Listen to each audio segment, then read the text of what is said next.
Right, okay then. Well, we'll get started. So, for those who might be new to this, I haven't... When was the last time I did one of these? June, I think. Pretty sure it was June. So, it's to discuss anything to do with Retribution Paladins. I usually have to sort of keep people quiet when I do my other sort of discussion, which I do on a weekly basis, which is anything apart from Retribution Paladins, ironically. The Ret Paladin questions keep sneaking in. So, these are what I do. On a sort of roughly patch by patch basis. In theory, they could be almost once a month, but I don't do them if there's nothing really new to talk about. But I suppose since June, we've had 7.3 come out. We've got much more into Tomb of Sargeras. That was quite new at the time, and it's not now. We've got the Netherlight Crucible now, so we can talk about that. We can talk about whatever people want to talk about. We can also look ahead potentially at Antorus, except one thing I usually, have done for the past few of these, and I haven't done for this one, because I don't think it's going to be a big talking point. I'm going to have to go from memory if it is set bonuses, because I think when we're looking ahead at the Tier 21, the Antorus, there's lots of things could change there. It may well be that they are similar to how they are now, because there don't seem to have been any major changes that I have seen, but I don't know. There hasn't been a lot coming out regarding the raid. I think it's still in the process of doing that raid testing. Hi, Mahal. So I think all we can say, like when I sim myself at the moment, even on a single target fight, like a raid type fight, Greater Judgment, for example, doesn't sim too badly for me. It sims almost exactly the same as taking Final Verdict. So, question first up, Jack. Can we get from a Wrath Relic a Netherlight Crucible Wrath trait as well? No. You cannot double up on them. So, there are what? I think there are 9 traits. Or is it 10? It's 9 or 10. No. Oh, no. I'm pretty sure it's 9 traits that in theory you can get on a Relic. So, it's like, there's like 3 of 8, if that's the case. I'm trying to think, though, if it is 9 or 10. I'm not going to count them now. But no, you cannot double up. So Abyss Relic would be one where you have Wrath and like Blade of Justice Torment the Weak or something similar. I mean, Torment the Weak is generally speaking considered a strong one for us, arguably our strongest. But there are ones that are roundabout as good as well. I have a Torment the Weak waiting for me on my right hand relic, which I'm only artifact level 64 at the moment, so it'll be about another week before I'm able to unlock that. But then there is one of those waiting for me as well. I've completely forgotten what's on the other 2 now. I remember thinking, because when I first went on the PTR with my first character, I had absolutely dreadful luck, and I thought this is fantastic because I've used up all my bad luck for when it goes live. Then on Monday I created another character and I had amazing, I'm not kidding, I could not have picked better relics. They were absolutely biss in fact, because 3 levels of biss. And I knew that wasn't going to happen when it went live, and I was like, damn, I've used up all my good luck now. And I actually said on the Tuesday stream, I'll probably get mediocre ones now, which is what I got. I cannot complain about the traits I got. They're okay. They're just not fantastic, but you know, it's box standard. It's what you'd expect. Just wondering what neck enchant. At the moment, it's still sort of hidden Satyr, but I am sort of at the verge of maybe Claw. Maybe I sort of move on very soon. At the moment, there's not a lot in it really, so I've just kept it as it is for now. But yeah. You get to a point when it's sort of my item level-ish where potentially you can get a bit more out of changing it now. So there's certain things that can change. Someone was asking earlier on today about gems as well, because, and this is again personal, you have to sim it. And Raidbot, now that we've got Raidbots version 2, that's actually quite good for doing this on. Because someone was asking about gems earlier on. Now, with us, typically strength has been in the mix with the secondary stats, and because of that, when it's possible to have a 200 strength gem, obviously that's going to be loads better than 150 in any secondary stat. So you have one of your sockets with a 200 strength gem in it. the Saber's Eye of Strength, isn't it? But the question was asked earlier on, what about now that we can have 200 haste or crit or whatever? Usually haste. At that point, it's a bit more up in the air. You'd sort of have to sim yourself. What obviously you don't want to be doing is, let's say haste is sneaking a little bit ahead on your sims going, oh, I'd better change that strength to a haste. Because then you might get another upgrade of gear. And it's like, well, strength has sneaked ahead again or something like that. So don't mess about if there's not a significant amount in it. But there could be a point where, yeah, you don't even use the strength gem. Potentially. Potentially. So there are a few little changes of that note, but ultimately it's like has been going through Legion. I think people are largely now turned on to the idea that if you want to know the answer to a question like that, you have to sort of sim it. Not look at what people are doing on like the top ranks or something like that, because that'll be specific to them. It wouldn't necessarily be what's best for you. Because with the neck enchant, it very much depends on overall level of gear. The same, in theory, could be true also when it comes to potions. You know, do you use Old War or Prolonged Power? Obviously, Prolonged Power is a lot cheaper, and we'd love to do that. And we've sort of been used up to now to the notion that, well, if it's going to be any sort of AOE, then Prolonged Power actually pulls ahead. But there could come a point as well where, and this is not as easy to sim, there might come a point where you're actually thinking, well, Prolonged Power is just probably better for everything. But at the moment, I'm still using Old War. I don't worry, it doesn't really cost me a lot.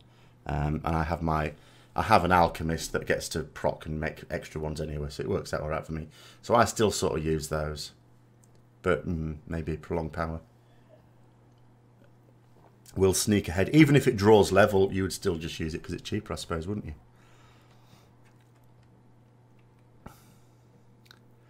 I am using Old War. Apart from like in dungeons, sometimes in dungeons on a particularly nasty trash pack, you'll use a part, and obviously then you would use Prolonged Power. Or at the start, let's say, let's think of some situations in raids where you'd still use Prolonged Power. So let's say start of Demonic Inquisition, where the two ads are grouped up together. Prolonged Power possibly is likely to be better for that. So you can use that. Or in a situation where you're going to want to do a load of damage at a certain point when, even in Pinky, when it would have worn out. So I'm thinking kill Jaden at the start.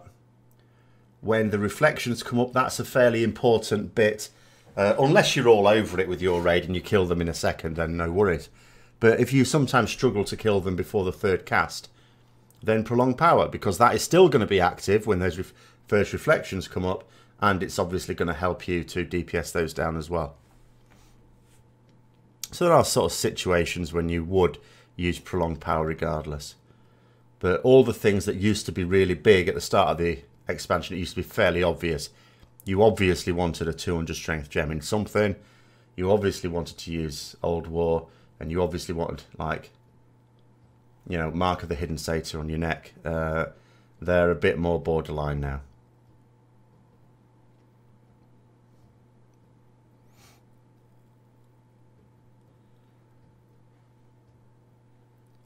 Just remember, like, I mean, I say sort of sim it is the most straightforward thing. I will just remind people, as I sort of should on each of these, that, of course, hopefully most of you, if not all of you, are familiar with the Ret Paladin, or the Paladin Discord, but it's really a Ret Paladin Discord. We allow Holy and Prots in there just to fill up the corners, but there is stuff in the Ret FAQ has been updated by people there. So, had a bit of a break, was wondering how are these stat ratios at the moment? I mean, what to go for, as in no caps, there's no number to aim for. You unfortunately, well, I say unfortunately, it's actually now quite easy. You just have to sim yourself. It's all specific to you. There are no roadmaps. There's no like flow chart anymore when it comes to gearing choices.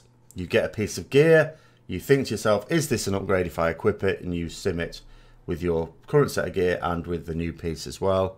But Raidbots allows you to do that quite easily. And it's a website-based simulation because it has special features for people who are patrons. So it's web-based. Sega Phoenix. So what are you simming with though? Are you using Simulation Craft, or are you using something else? If you're using Raidbots, it should be quite straightforward. Yes, Jack. This at the point, like this is the thing. I mean, I'm sort of getting something similar, but at the same time, 2.5k DPS is bugger all. You can check, like if you get a new neck and you're going to enchant it, you might as well enchant it with Claw. If you haven't and you can't be bothered to re-enchant it, it doesn't matter. 2.5k DPS is sod all. You know, you'll lose more DPS than that sneezing in a fight or something like that. Raidbot. Well, all right. I'll tell you what. Let's make it nice and straightforward, shall we? I'm just going to... What you want with Raidbots to make it really efficient is you want to get an add-on called Simulation Craft. In fact, if you look at my video on the Netherlight Crucible that I brought out this week, I brought several of them, but one specifically this week, I showed you how to use Raidbots to sim for relics. So you could use the Netherlight Crucible. It works the same with the gear score as well. So you've got the SimC one. Right, so what we'll do, let's have a look.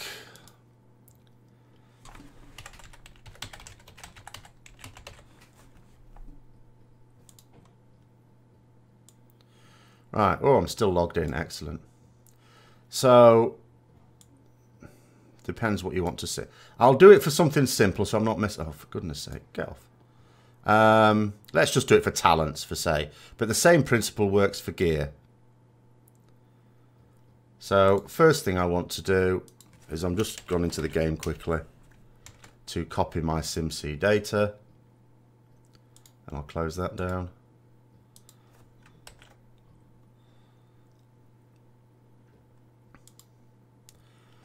So you just put your data in. So if you wanted to check for talents, just put in the talents that you want to check for. Oh, actually, no, let's do it for the gear then. So we'll do it for the trinket. So not for the trinket. What am I talking about? For the... Oh, I hate doing this. Right. Okay. So let's say add item, and it's the same neck I've got.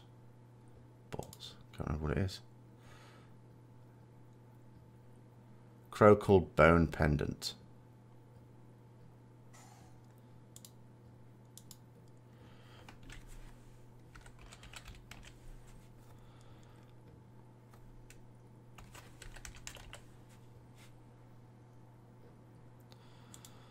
Is this because it's hyphenated? Oh, this is not Raidbots. This is putting it into Broadcaster.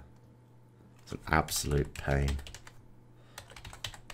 But unfortunately, and I'm going to blame Windows 10 for this one again, I used to be able to do a screen capture, but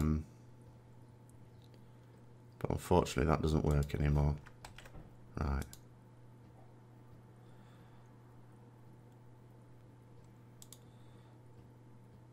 Right, let's just, I think it was Crocal bone pendant, right, it was hyphenated.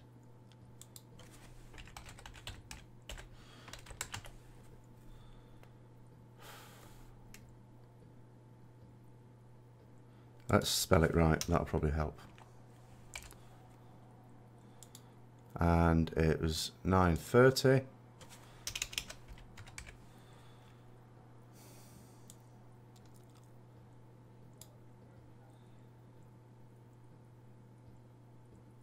Is this because I've got number lock on? It is. Let's take that off. With a 200 Haste socket and a mark of the claw this time.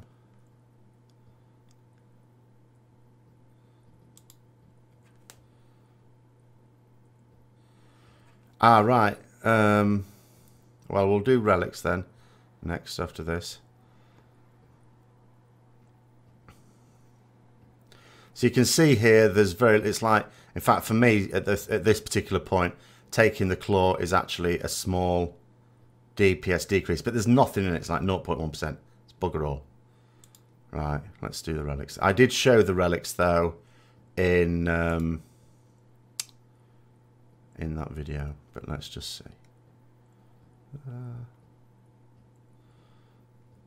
It was a bit finicky for me actually earlier in the week. Let me just close this down and start it again, just for the relics. The relics can be a bit fiddly.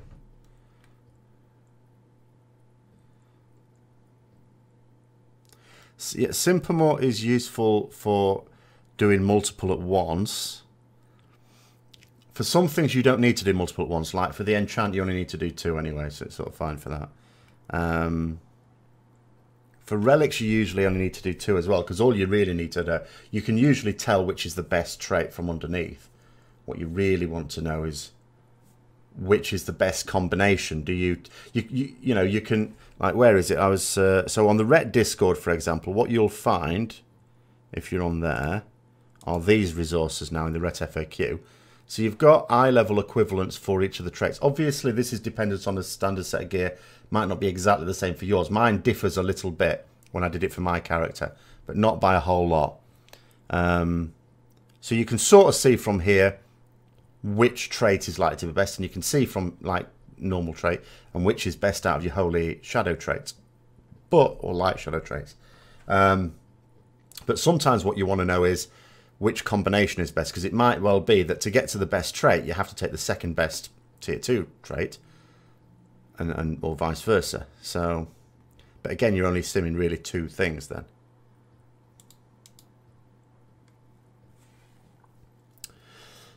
If I may, Nether Disruptor is up, and Brutalities is the one available on the EU server. That's it. Way to get rid of all my audience. I'm sure it'll still be up in a couple of hours' time.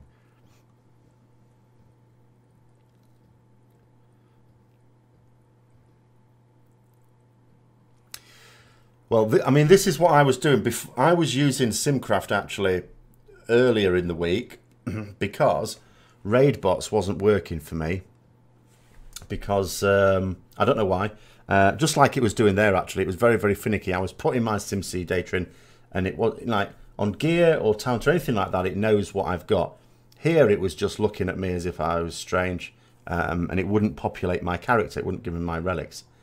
And then all of a sudden, because I was talking about this on the Tuesday talk, because people were saying you should do a video now. I think it's very difficult to, because I'm not going to do a video on how to use simulation craft for it, because that, even though I'd been doing it, it was hideously...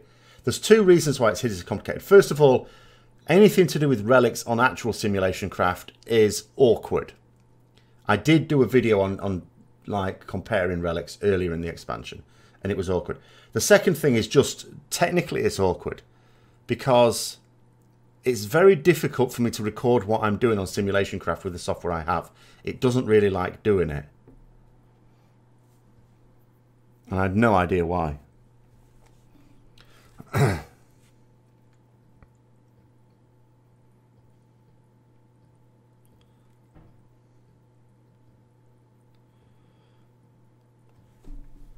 But, yeah, when it comes to the Netherlight Crucible, you are only, for each one, only need to compare 2 things. It's 2 routes. You know, if you can get through the best second tier trait to the best bottom tier trait, then you haven't got anything to sim. You just go take both of those. It's only when you have to either take the weaker tier 2 to get the best tier 3, or the weaker tier 3 to get to the best tier 2 that you have to do anything like that.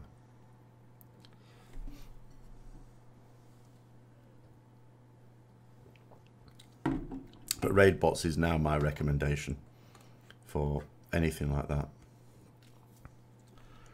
How long can you use your 4-piece into Antorus? I have no idea.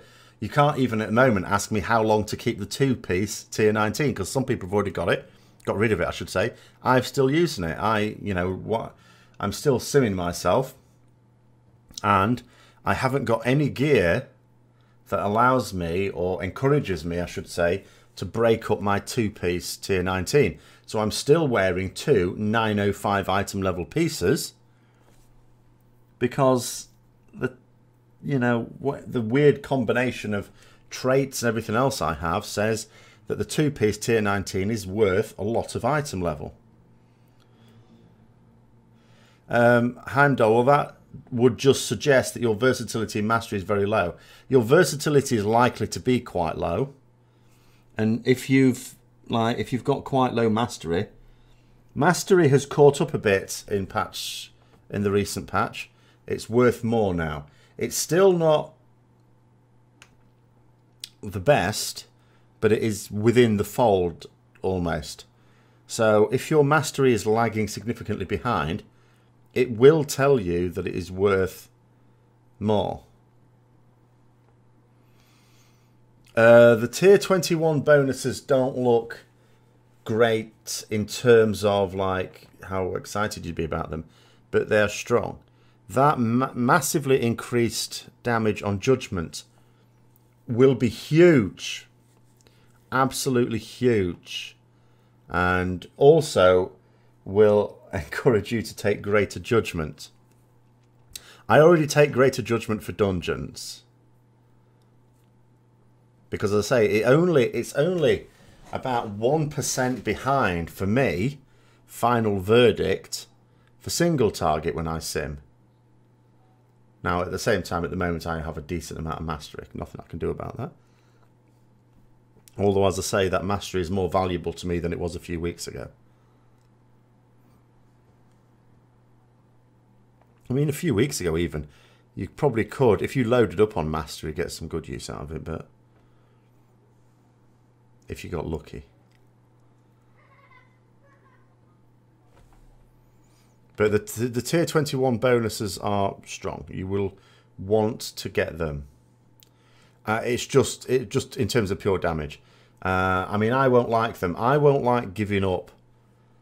And it will be awkward again. Like, it took a certain amount of getting used to that Blade of Justice now generates 3 holy power. Because that's a spender. It's not just that it generates 1 extra. It's the fact that it now generates a full spender. And so that changes a couple of things. Mine, not majorly. But then we're going to have to change back. So I can see myself several times using Blade of Justice, trying to use a spender straight after it and go, oh no, I can't. It's only generating 2 again. Because it's the 4 set tier and that 20, so that's the first thing that will go as well.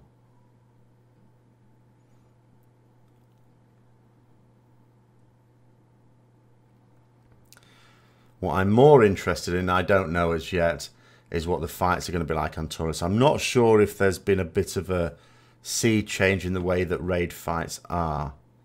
Because, like, you look at this, for example. So these are the logs, average logs for bosses on Mythic. 50th percentile, just to make it nice and even. Since 7.3 came out, so the last couple of weeks. And obviously, we're there. It's not.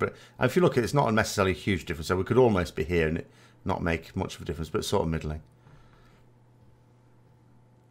And I think one problem we've sort of got is, like, and it's far worse on the top fights as well.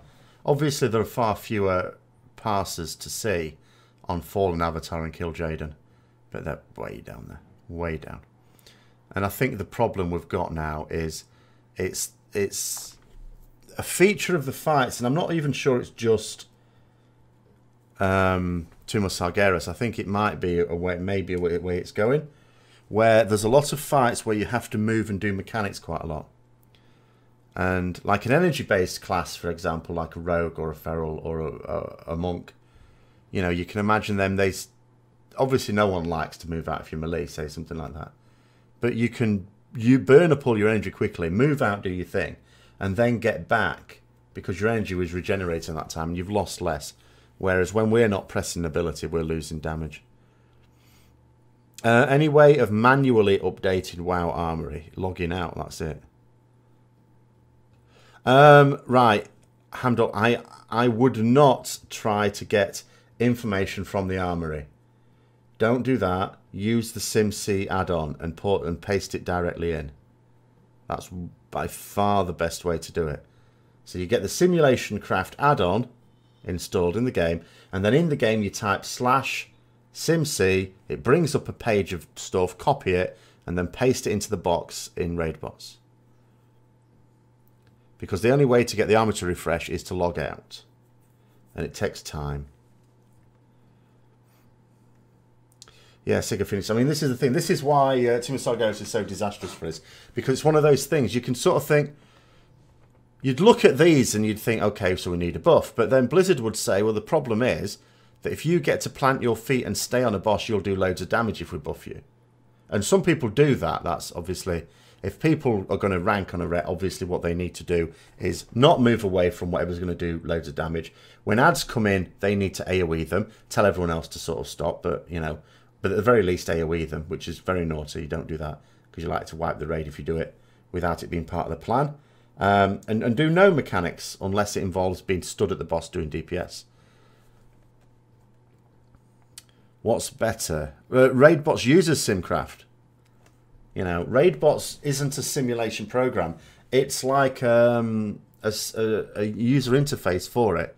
So it uses simulation craft, but in a more user-friendly way. Because the people who do the modules on Simcraft, you've got to bear in mind, are highly technical theory crafters. And it's not worth their time and effort. They already put a lot of time and effort in making sure that the modules are as accurate as they can get them. It's not worth their time making it simple for us mere mortals to use. So, but Raidbots, you know, is run by someone who's able to do it on a commercial basis for our benefit, but it uses the simulation craft stuff. If simulation craft were to stop doing anything, Raidbots would be useless.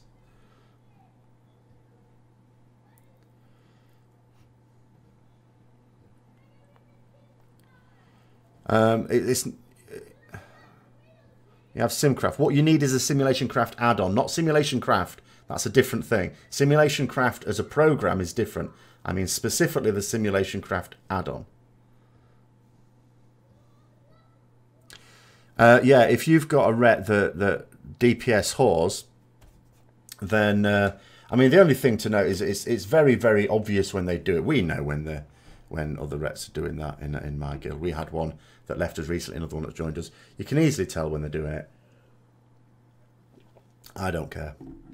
I just do mechanics every time.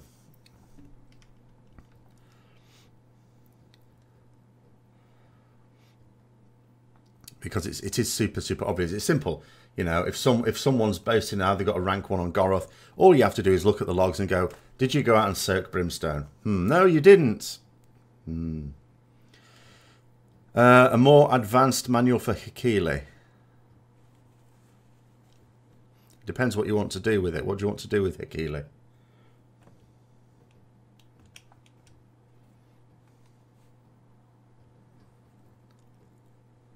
Like, I mean, I did an add-on guide to that one, but that is effectively setting it up and explaining some of the things.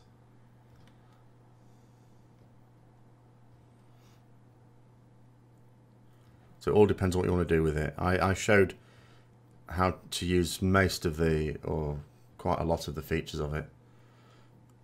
How are Rets at the moment compared to other classes? Not great. In terms of the realistic stuff, like, when you look at, I mean, I'd come at it from a raiding point of view. Right, for dungeons it's fine. But from a raiding point of view, you've got to think of the very, very tough bosses. So think about the really tough bosses. So you're not going to come across anything super tough up until, say, Mistress Assassine. So on Mistress Assassine, you think to yourself, what are the crucial things to do? First of all, you need to be able to move out when you get Hydra shot. So you're doing 0 damage. The mobility and utility is not wrong there, Eris the Angel, is dreadful. So, but it's not just about mobility. Our mobility, you know, is not... There's like a margin here. It's not that it's unsatisfactory for the fights as such, although Mythic Killjaden might be a bit better now, but it was at the time. No, you're not a non-starter. But sometimes when other classes have better mobility, DKs obviously have even worse mobility options than we do. Theirs is even worse than ours.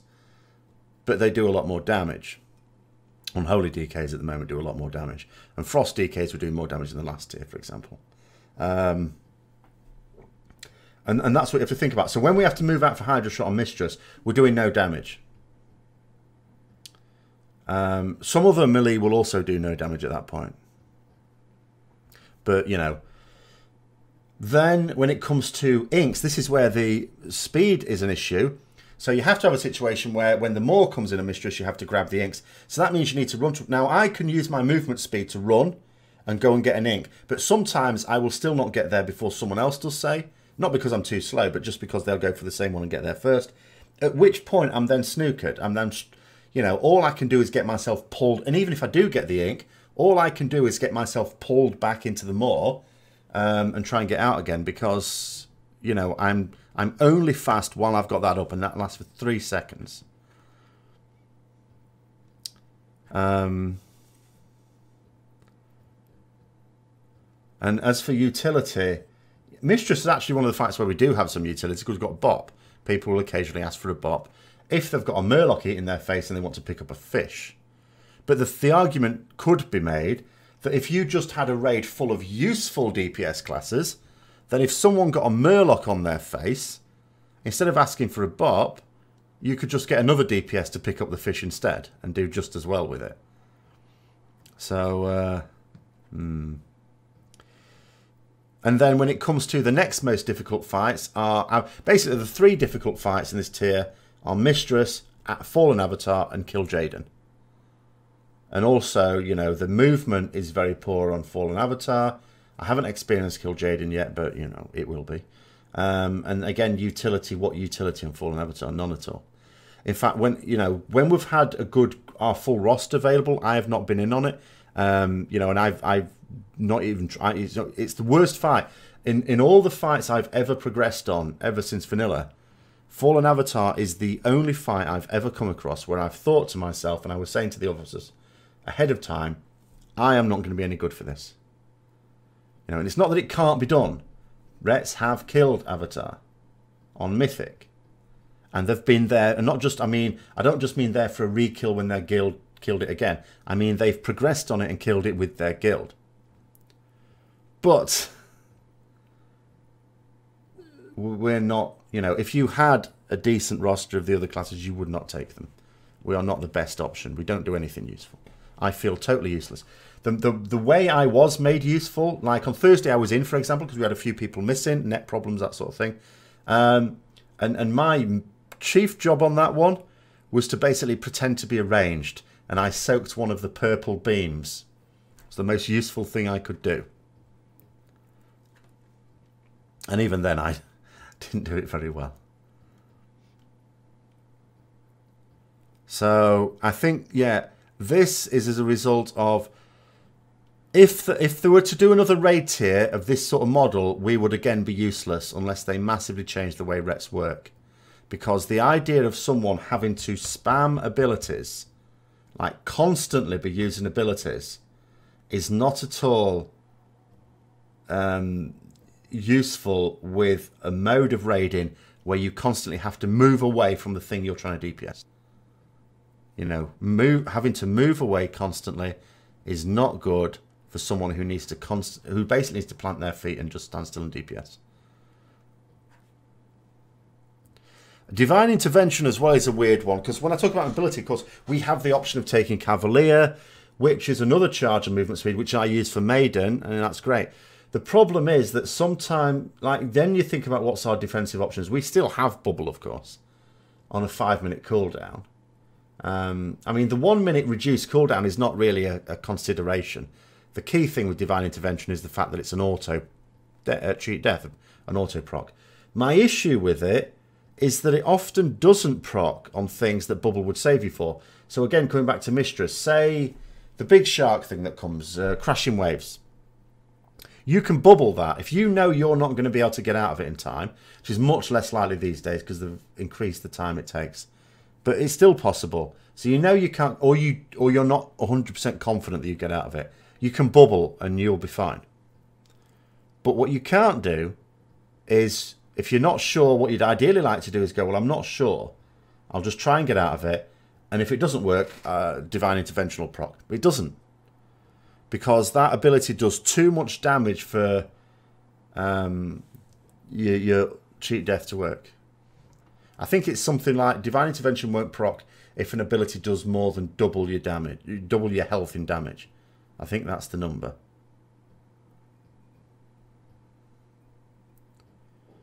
Jochen, well, we don't do that. We have them assigned, and most skills will have them assigned in some way.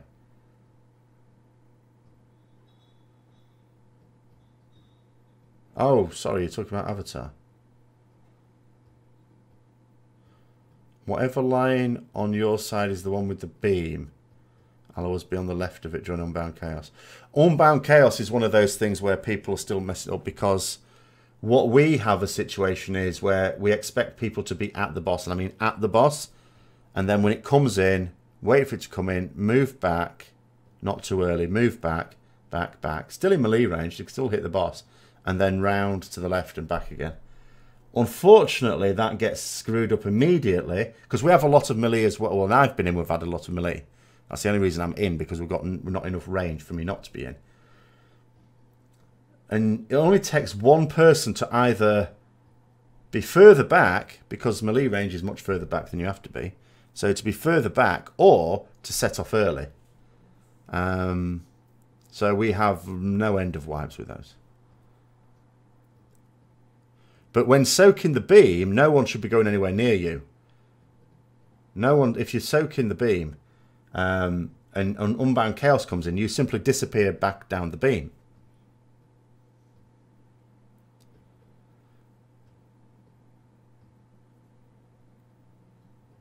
You know, you can get yourself further forward and then just disappear back down the beam.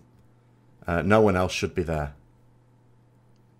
My main bugbear when I have had to soak the beam is people dropping the dagger stuff, the dagger puddles across it, which shouldn't happen. Divine Intervention, Brio, certainly was much better when the bubble was also a 2.5 minute cooldown, because then... And the thing is as well, like bubble, I don't see... The thing for me is, like, people will look at it, because I could look at it and I could say, well, Cloak of Shadows for rogues is 1.5 minutes. About that. I think it's a bit less because they have traits, don't they? I can't remember. It's about 1.5 minutes. And people say, oh yeah, but bubble gives you immunity to everything. And Cloak of Shadows is just magical. But almost everything that hurts you in a raid is magical. Almost everything. So in realistic situations, almost every ability that you would want to use bubble on, Cloak of Shadows works for. And in fact, there are some abilities where Cloak of Shadows works better. For example, Desolate Host, if you get hit by the spear on Mythic, if you use Cloak of Shadows as a rogue, you don't get knocked into the other realm. But if you use Bubble, you will survive, but you will get knocked into the other realm. So Cloak of Shadows works better, and you can use it 3 times as often. And that's just an absolute nonsense. So for them to have changed that talent, and it was a talent we were using to give ourselves a 2.5 minute cooldown on it, which is still longer than Rogue's Cloak of Shadows, to be sort of told that that's making it too powerful just seems to me to be a complete madness. They're certainly not going to fix Rets this expansion, and I don't think that our key problems are going to be sorted out next expansion ever. In fact, you know, when you've been playing Ret as long as I have, some of these issues have been going on for so many years. Legion was a huge reset of specs. They made massive, massive changes to specs. They designed some of them, including Retribution Paladins, from the ground up almost. In fact, one of the reasons why when the alpha, the public part of the alpha went live, that Rets were one of the few classes that were available, or specs, was because, as Blizzard said, they've made the ones that they've made the biggest changes to are coming out first, the maximum amount of testing time for. So if they were not going to deal with that situation then, I have zero confidence that they will deal with it ever.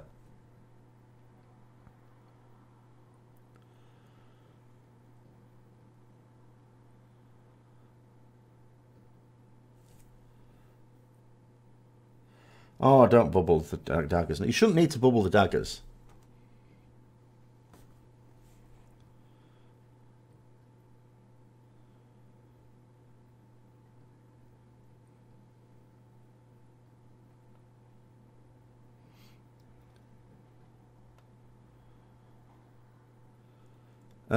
The least was changed in Legion Alpha Beta was Ret to Ret. No, they've changed. Well, the thing is, they did a lot of the changes to Rets before it ever became public. Yeah, but you don't need bubble for the daggers, is what I mean. It doesn't do that much damage.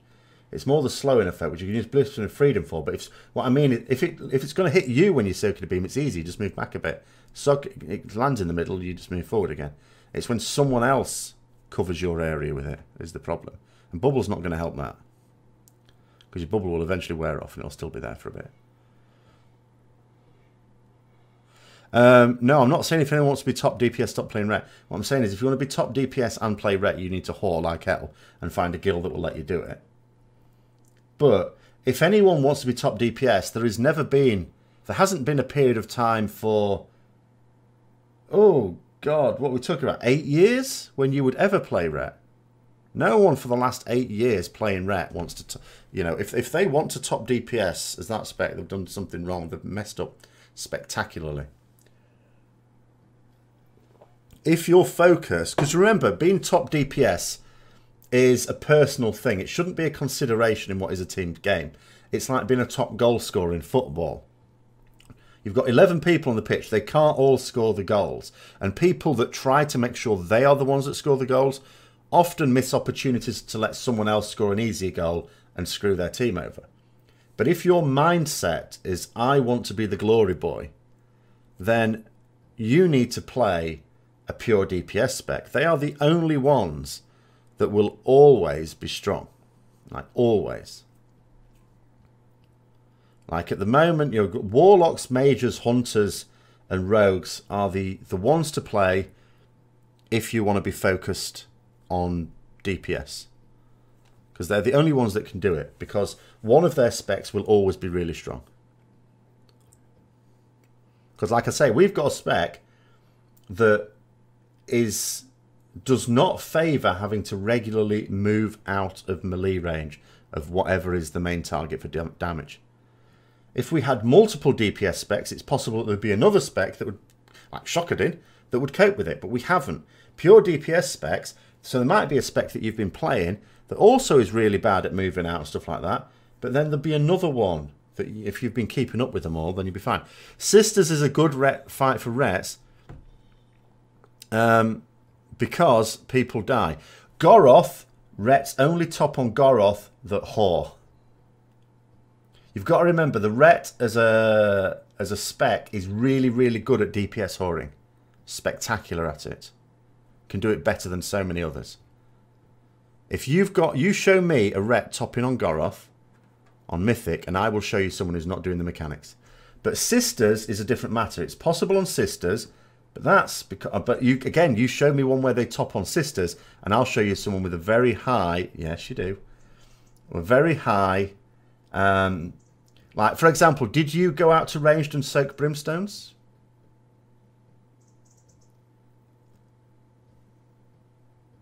And on Sisters, you'll have a high uptime on the Retribution passive. And if it happens at a convenient time, like when you've got wings up, all to the better. And also, I would also say on Sisters, if I was looking at a Ret Paladin on Sisters that had a lot of damage on it, I would be looking at damage done to the Owl as well. Were they cleaving on the Owl? Brimstones, yes. What do I mean? Rain of Brimstone. It's that mechanic on Mythic that if you don't soak it, everyone dies.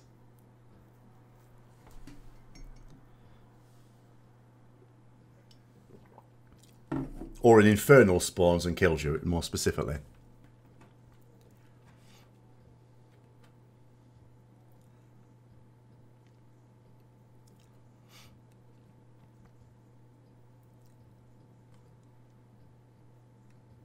Yes. Which can, if you look it... If you're lucky, then can spawn in melee, and if you're not lucky, will spawn... What do you mean 3 or 4 mostly? There's 3 that spawn in, but you could have them all spawn at range, for example. On average, you will generally, at least in the fight, twice have to soak away from the boss. Just because of the nature of where they can spawn. They can spawn all roughly in the same place near the boss, all roughly in the same place, well away from the boss, some around the place. They don't spawn on players or anything like that. They're just random around the room.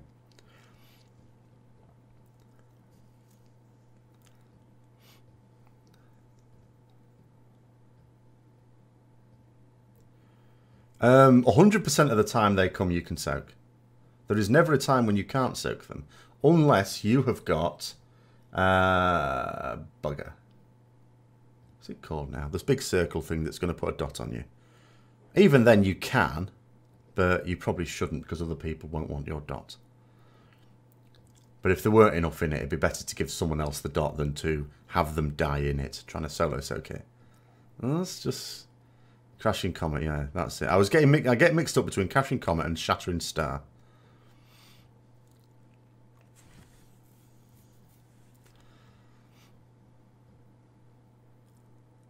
But I'm not kidding. Like the first week when Mythic came out, we killed that boss really quickly. You know, we were on a high from Kill Jaden. Heroic Kill Jaden obviously went to Mythic.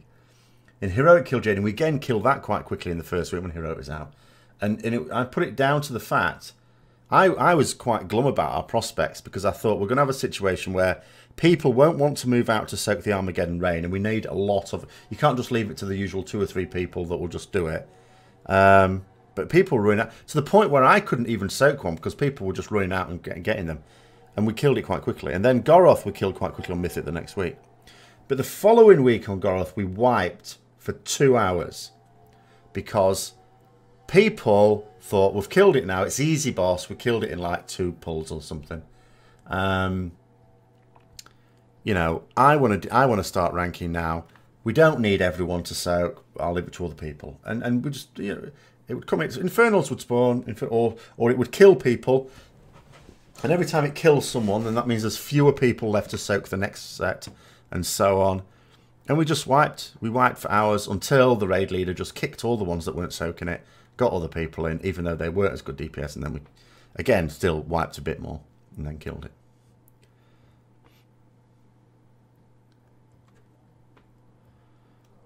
Yeah, I mean, that's the thing. You don't just look at position. At the same time, I mean, there's plus and minus here. First of all, you can look at it and go, okay, well, you know, there's not a very large margin here, all the way up to about here. But then you also look at it and think to yourself in terms of classes, because 2 of these, for example, all these bottom 4 are not there really. Get rid of them. Because these are both hunter specs. Well, the best, if you're a hunter, you're going to play the best hunter spec. Which for most fight, this is overall by the way, so on a fight by fight basis it might change a bit. It's marksman hunter, so that's what you'd play, which is above. Not much above, but it's above. Then you look at rogues, assassination outlaw, we'll get rid of them, because subtlety is there. You know, Havoc Demon Hunters are there by right. Destruction Warlock we can get rid of. Monks are there by right, poor little buggers. Mages get rid of because the mage are actually going to play as Fire Mage and that sort of thing. Yeah, well, this is it. I mean, because what you've got to think about is even when a fight is a DPS check, your own personal DPS doesn't matter. What matters is the raid DPS. So if something you do kills other people, then it doesn't matter how much damage you do. You're not going to do double the damage that you need to do. Even if you're the best player of that spec, you're not going to do... The difference between a decent player of a spec and the best player in the world is not double. So you can't... If you kill one person on a fight, there is no way you can compensate for that.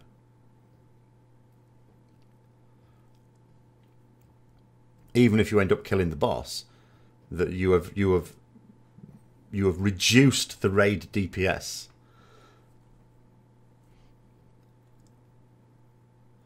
Oh well, you're quite unusual there, J. May Shaddy, because shamans and druids are one of those that are considered special cases because they each have technically 2 DPS specs, but because they're very different, with one being melee and one being ranged, people don't normally expect them to play both. It's useful if they can, of course.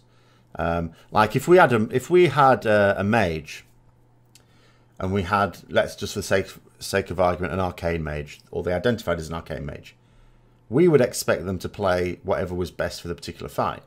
And at this point, you can't even hide behind legendaries unless you've only just started playing that class.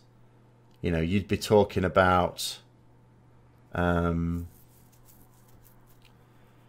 you'd be saying to them, look, you need to be playing whatever's the best spec. You don't really do that with druids and shamans. Am I more positive about Rets in 7.3? I think there's something fundamentally mutually exclusive between the way Retribution Paladins play and the nature of the fights in Tomb of Sargeras. I have no criticism of the way the fights have been done in Tomb of Sargeras. They're fine. They're just... A Retribution Paladin is always going to do badly in that sort of raid unless they DPS whore. That's the only way to not do badly. Compared to other guilds. Like you... other guilds, behave yourself. Other classes, sorry. Like, there's no problem. You can do every fight with a Retribution Paladin. It will just be the least good option.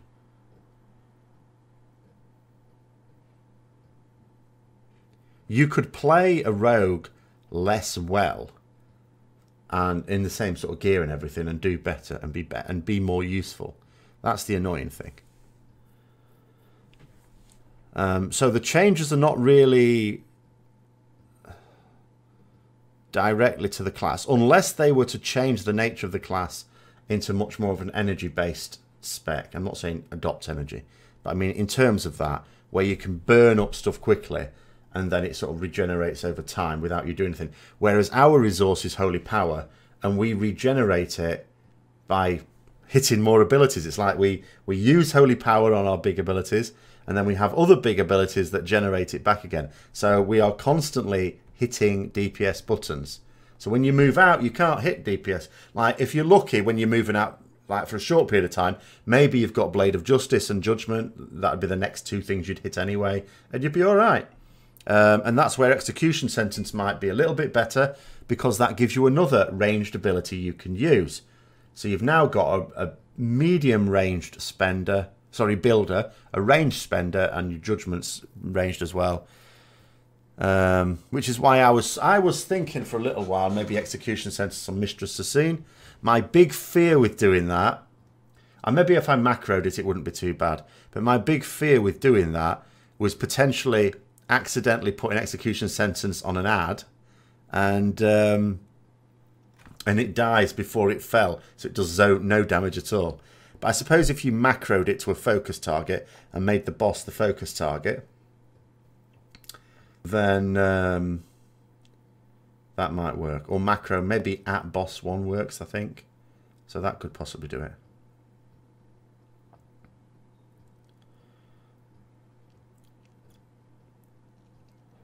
Ah, when you say you soaked 5 of them, though, were they the 5 that needed soaking? I'm going to be contrary here. Because if you soaked one where there was other melee in it, but there was one back there with just 1 or 2 people in it, then you should have soaked that one. So should a load of the other melee, it has to be said. You don't get out of it that easily.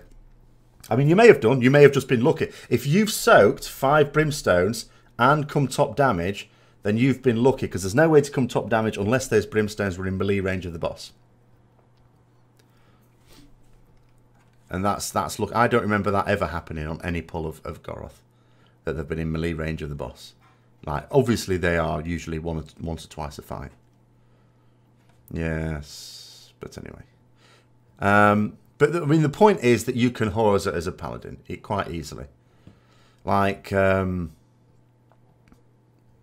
any fight, there is potential for whoring. Well, if his raid sucks, then he wouldn't be killing mythic bosses, I would have thought.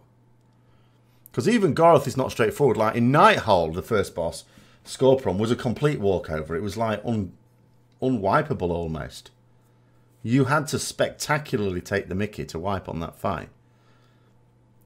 Whereas Goroth is actually a proper mythic boss. I think all of the bosses in Tomb of Sargeras, and Goroth wasn't even the easiest. I think the easiest is Harjatan.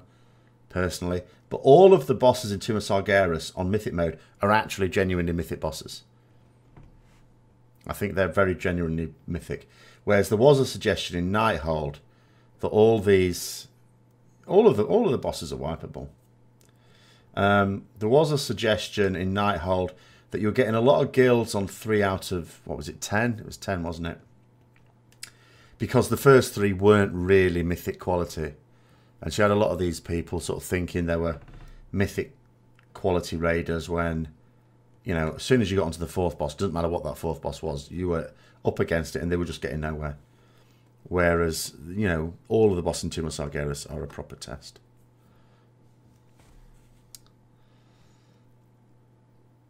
I'll have a look later then.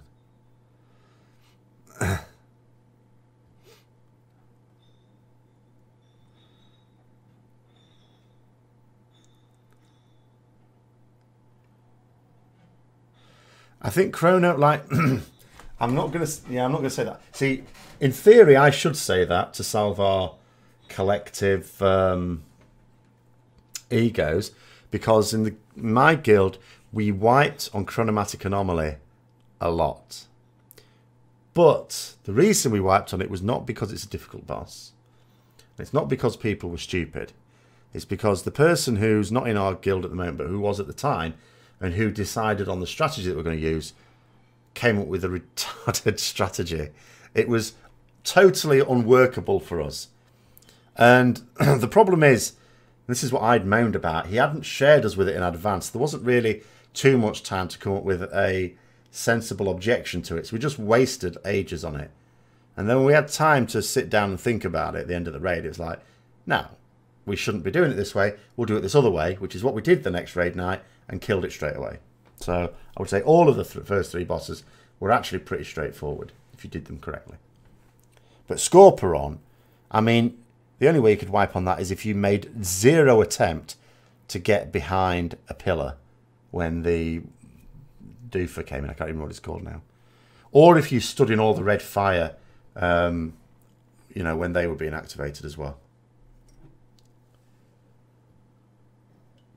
So for us, Chronomatic Anomaly, we wiped on it a lot, like far too many times.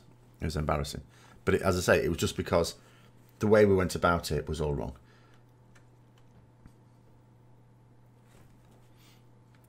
We were trying to push too much with those stacks before interrupting. We shouldn't have done. We should have just played it safe. And when you play it safe, it's not a DPS check. You get loads of time to kill it. We easily pushed it over. And that was that. That was the problem there. Anyway, let's get rid of that. Don't think we need that anymore.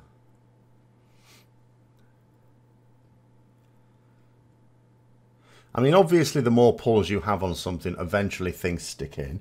Sure. But people have to, at some point, decide to kill it. Sometimes you go through a process, and this is the sort of thing that's not just like recent. This has been happening for years, where you sort of see it. You'll have like so many people in your guild, they want to get a good rank when the boss dies. Eventually, the message hits home that we're not going to kill it, and therefore nobody's going to rank until people do the mechanics. At which point you end up with a game of chicken beginning. So then some people think to themselves, we don't need everyone to do the mechanics. So I'll tell you what, we'll wait until, I'll just wait for people to, you know, do the mechanics, and I'll just keep doing what I'm doing. And eventually enough people will do the mechanics that will still kill the boss, and I still get to rank. And sometimes the fight also depends on a bit of RNG with mechanics as well. Sometimes a mechanic can affect you and sometimes it won't. So like maybe on some pulls you get Hydra Shot while your cooldowns are up. Now I will straight away move out of melee range. Got my wings going, don't care, out. Some people will think bugger that and they'll try and move out to max melee range, say, and think to themselves, well, people can fit in there, and if they get stunned, well, to hell with it. But it doesn't happen every turn, so they will just do it. And it's probably going to be a wipe that time, but they don't care. Because they would rather wipe than them get a bad log. So yeah, that's but that's just unfortunately the nature of it. Because that's the only way some people can see how well you've done, by a position on a meter, whether it be a DPS meter or unlocked. So that's what people focus in on. Again, it's just like in football, all you know, nowadays you have stats like assists and stuff like that, but ultimately, what stat have you got for a midfield playmaker? You haven't really got anything, or a good defender, you've got nothing, no stats for them. So most people on an amateur basis always want to be the ones going up front and scoring the goals, just like they want to be the ones topping the damage on this.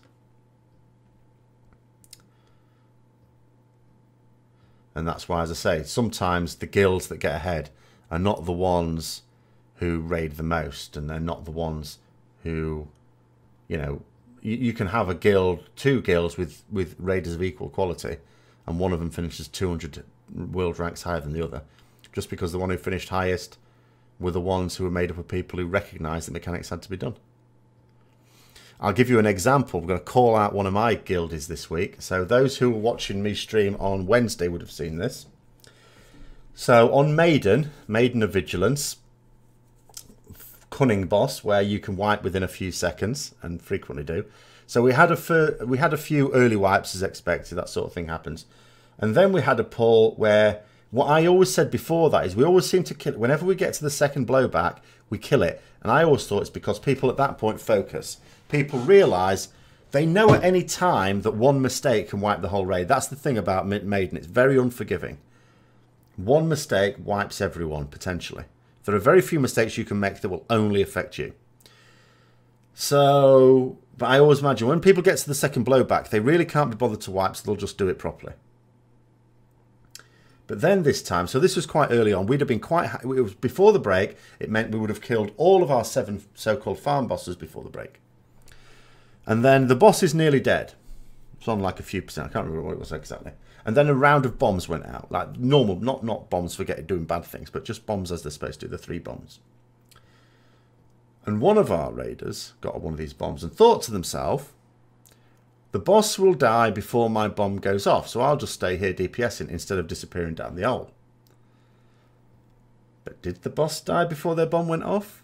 No. So we all died, and the boss phased out on 0.1% health. And then we basically wiped on that boss for another hour and a bit afterwards. Completely snookering our plans. What we had planned to do at that point is after the break we'd have been able to do some Fallen Avatar progress.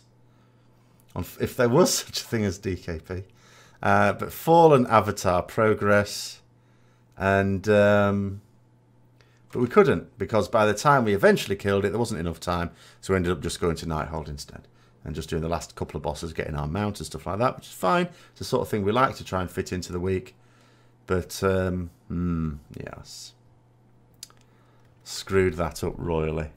And that's just the sort of attitude that wipes guilds time after time after time after time after time. Like I was saying on Mistress, and it fell on deaf ears. People were trying to do mechanics and DPS at the same time because they thought to themselves, well, there's a DPS check to be had here, which there is. Well, there was. It's not as bad now. But you don't, unless you meet that DPS check, you'll never hit it. So what you need to do is learn the mechanics. You forget about your DPS. Don't matter about the DPS. You just do the mechanics, learn the mechanics. Once you've learned the mechanics, then you can do both.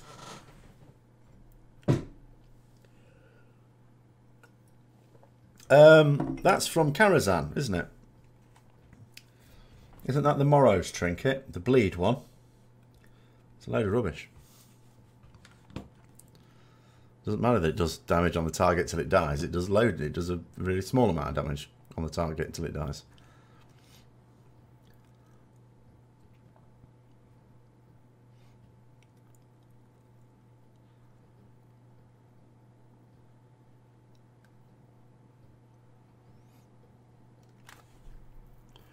I mean, I don't know what it'd be like at 9:35. I can't. Yeah, that's. Yeah, it's no good at all.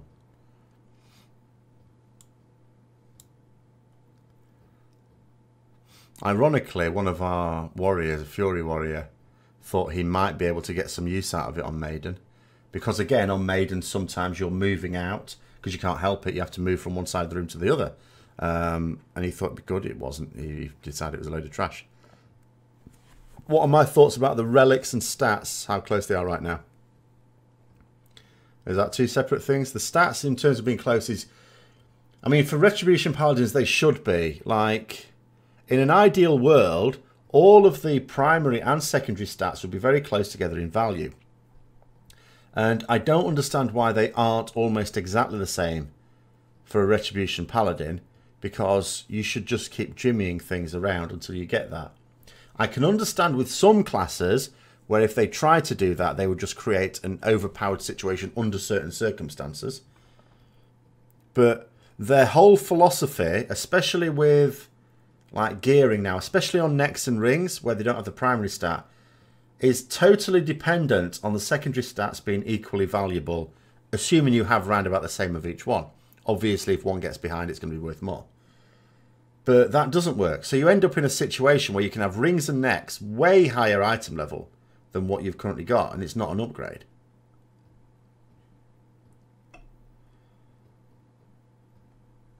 Trinkets you have to be careful of. Even if you sim, I mean, obviously with anything you should sim yourself rather than go to a list that someone else has made, because the list that someone else has made might not be miles out, but it is made for a standard set of gear which will not be the same as yours. But when it comes to trinkets, especially the Tomb of Sargeras trinkets, some of those trinkets are more or less valuable depending on circumstances. So if we go through them, for example, so the first boss drops Infernal Cinders, that's just straight up good for us. But it becomes more powerful if other people have Infernal Cinders as well. But for us, it's bis, even if no one else has it. Then the next one, you've got Cradle of Anguish. It might sim all right, but that sim will assume that you never drop below 50% health. You do drop below 50% health on raid bosses. So that makes Cradle of Anguish trash, because it will not sim accurately. It will assume that you're not going to lose the stacks. Then what have we got? Hold on. Vial of Ceaseless Toxins, which is, again, usually good. Well, it's always, again, it's our second bis. It is a good one. You'd use it on every fight. But, again, you can get more use out of it if you maybe use it on an ad and then that ad dies within the thing, and then you get to use it again on next time on the boss. So you can increase the damage from that as well that wouldn't be simmed for. Even on farm, there are some bosses that you're not going to stay above 50% health. What's next? Moonglaves, obviously, is going to be useful, but you can't just say it's useful in AoE. It specifically needs to be AoE, where all the ads are going to stay inside that Moonglaves thing and still be there 8 seconds later for the boom. Because if they die within that 8 seconds, all they're getting is the ticking damage, so to speak. They're not getting the final boom at the end, which is a lot of damage. And again, the sims will assume that those ads are going to be... They don't assume ads die, really, on the sims. I mean, on Beastlord, they assume they disappear at some point, but they still assume they're going to be around long enough for the Moonglaves to do its full damage. Spectre of Betrayal is good, but only if the boss stays in the same place. Engine of Eradication, again, will assume that you're able to collect up all the orbs as soon as they spawn without losing damage, which is, again, a big if. On some fights, running around trying to collect your orbs could cause great problems. In fact, ironically, if there's one fight where you really wouldn't want to use the Engine of Eradication, I would have thought it was on the boss who drops it, Maiden.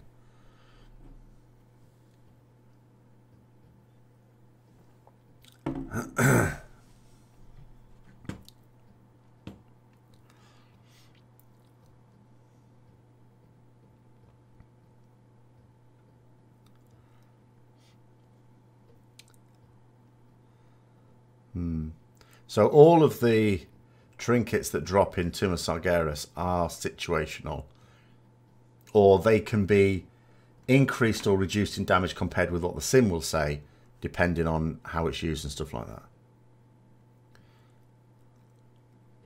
And yeah, that's the other thing. If you are going to sim Cinders to have multiple people with that same trinket, it assumes that you're always going to be within 10 yards of each other. Again, on most fights, that's not going to be the case. I'm trying to think if there's any fights where it's going to be the case. Like Goroth, it's not, because you're going to have to move out for various mechanics. Demonic Inquisition, again, it's not, because people will have to occasionally go inside the cage when you get too much torment, or have to move out when you need dispelling. Harjatan the Rain, actually the melee should be pretty close to each other. Occasionally you might have to run out with the puddle thing. Sisters. Sisters, you can often move more than 10 yards away. I think most of the fight you'd be within 10 yards though.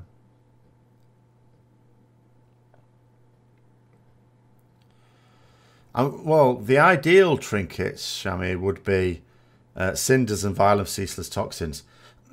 Excuse me, throat. They're good on every fight. They will always be useful. Because even when there's ads and there's not ads, all of the Tomb of Sargeras fights are essentially single target fights. Oh, for shamans, I don't know that. Yeah, it may not be. Well, that's the thing I've sort of noticed. Like, Ret Paladins want cinders. I think also demon hunters like cinders, in terms of would use it even if no one else has it. And then I think our warrior occasionally asks how many other people are using it. You know, they will use theirs if enough other people are using it. And the same is true, I think, of others as well.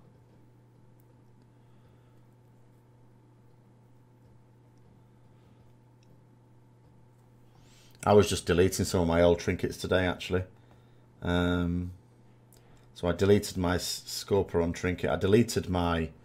I had a strength haste stat stick. But, you know, again, it's too low item level to be useful now, so I deleted that. Clearing a little bit of bag space.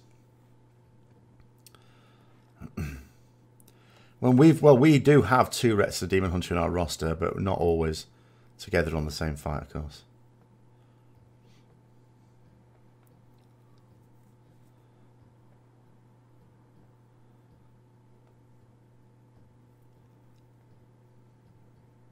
Yeah, so 935 haste stat stick would be quite handy. That potentially would be used, but this one was like an 895, so been in my bags a long time after I was not going to use it. I'm a very bad hoarder though. I don't get rid of stuff, really.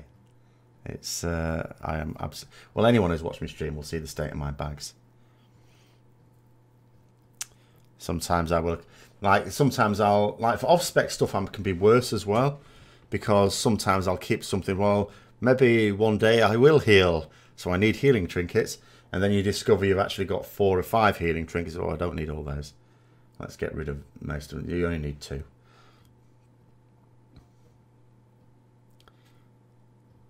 But even when I have a bit of a clear out, I still never seem to have much bag space left. And my bank is also full. My reagent bank is full. I either need to, with a lot of the reagents I've got in there, either just sell them on the auction house or make stuff with them and sell that, because it's getting a bit silly.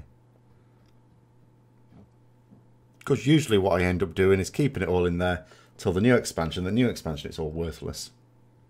And I just vend it, which is just silly. I might as well get something for it.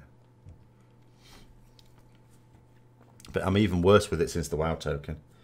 Like, for example, today, even though I'm not exalted with Army of the Light yet, but I'm going to get the Golem when I am. 500,000 gold.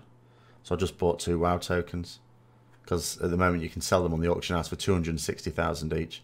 So that pays for it and a bit more. I'll have an extra 20,000 gold out of it as well.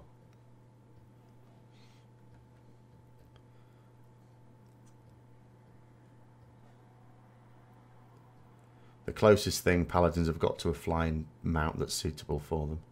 I would still have liked to have a Pegasus mount for our class or spec specific mount, really. Class specific, I suppose. I haven't really noticed. I haven't bought them for a while, so I haven't really noticed. But I've known it's been around about the 250,000 for quite a while. It sort of fluctuates a little bit. But yeah, I don't know what it's like on North American realms, but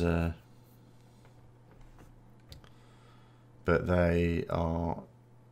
If you're into buying them for real life cash, and then selling them for on the auction house, then it's a very, very good way of getting gold. So then any other natural ways you'd have of making gold you don't have to bother with at all.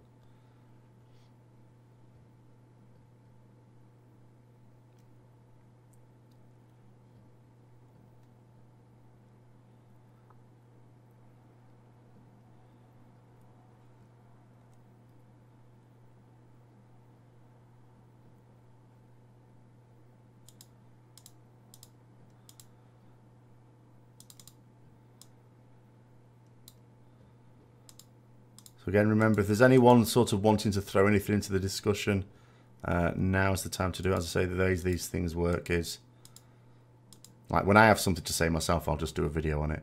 This is all about you guys and what you want to discuss or ask or throw in or anything like that.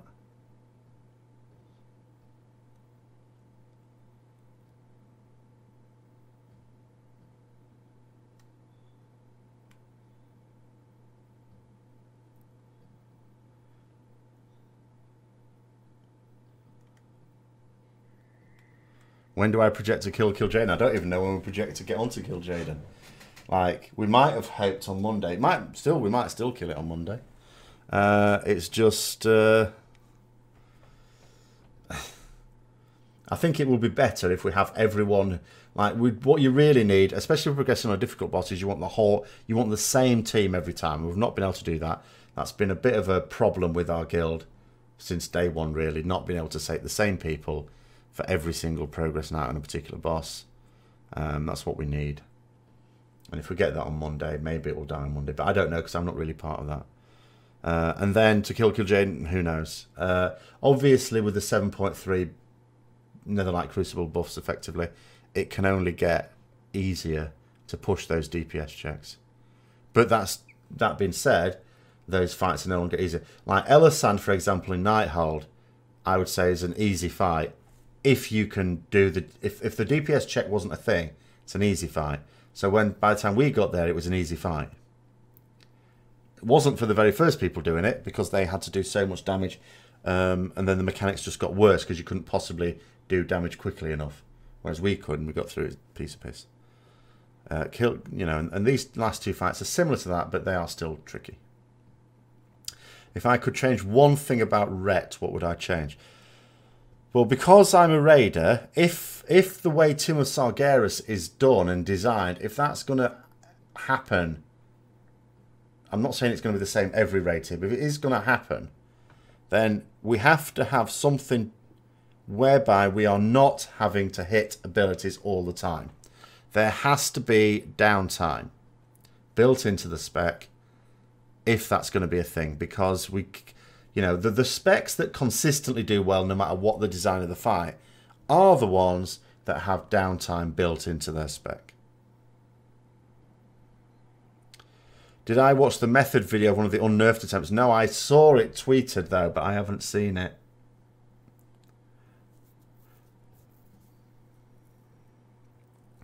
Any tips on trying to speed up the legendary farm? All you can do is be aware of what content drops legendaries and roughly which one has the most chance, and just do most of it.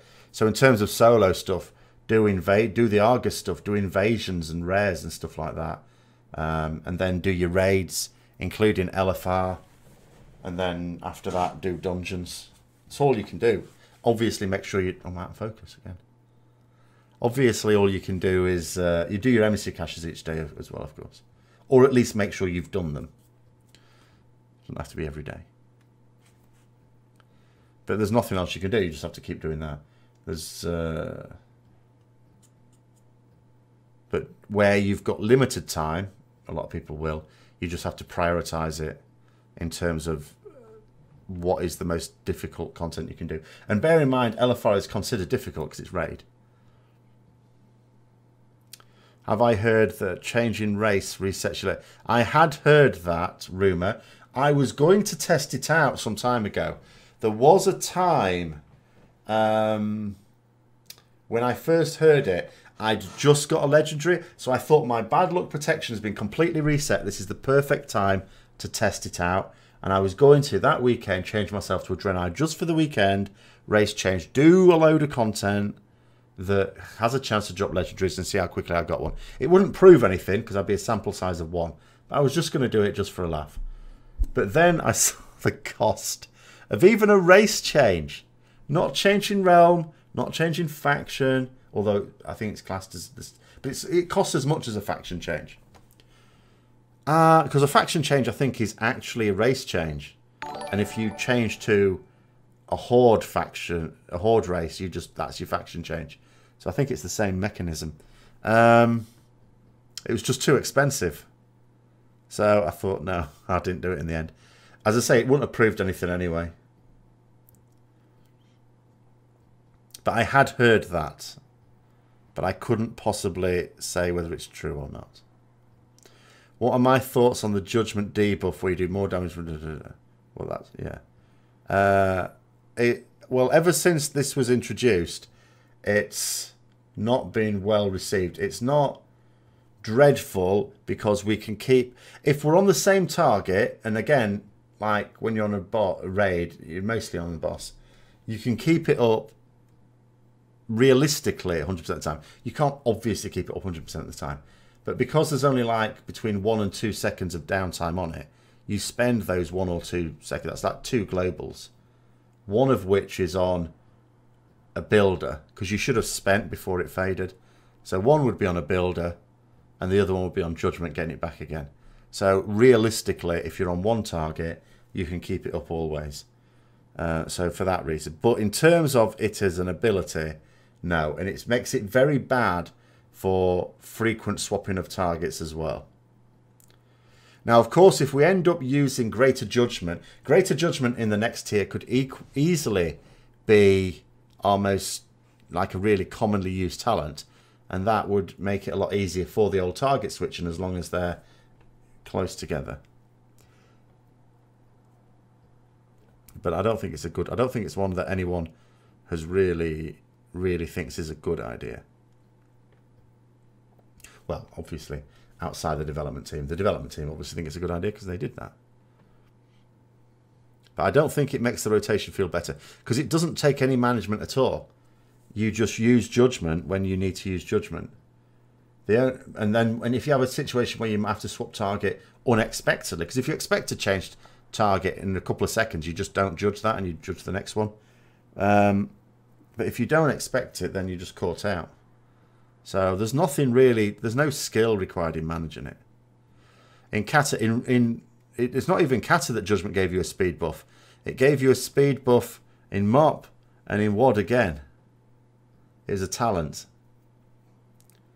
So that was only removed when they changed the nature of Judgment.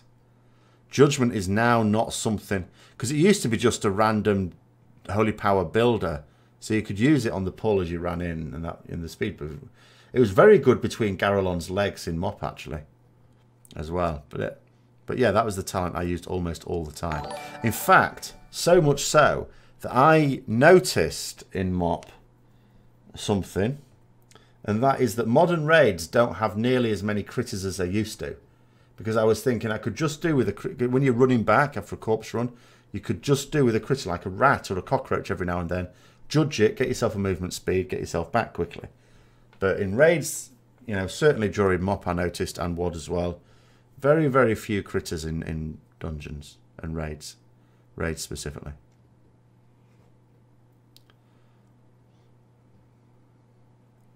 The next tier bonus is very strong in terms of the damage you'll do with it.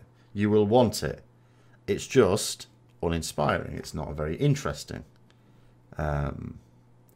But it is powerful.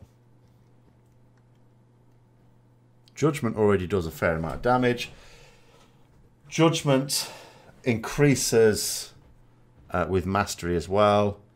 And also, you know, that tier set bonus is going to massively increase what what damage it does. And then think about this way as well. With Greater Judgment, it's not just about spreading it to more things. Even on single target, you're going to do more damage while the boss remains above like half health. And your biggest period of DPS, usually on a raid fight, is the opening salvo. When you've got a pot going, you've probably got heroism going, you've got Crusade going, you've got everything going. And mechanics don't usually start for like 15, 20, 30 seconds. So you've also get to plant your feet and do a load of damage as well. So, yeah, that set bonus will sort of be... It's like if this tier has been all about buffing Blade of Justice, the next one will be all about buffing Judgment. Making Judgment really strong. And not necessarily even just waiting to use Judgment when you need to, but actually using it off cooldown. And if we have a lot more haste, then of course that cooldown might be much shorter as well.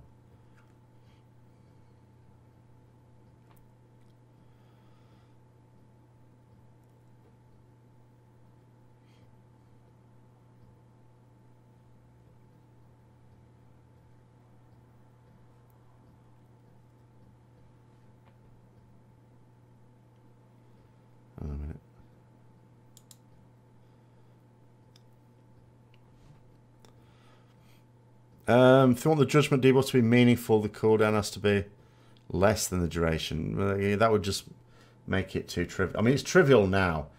I mean, it was a thing to manage right at the start of Legion when we had very low haste. Because then it was actually a serious thing. You know, there were times when you think to yourself, obviously if you had 5 Holy Power and you couldn't use Judgment straight away, you would spend.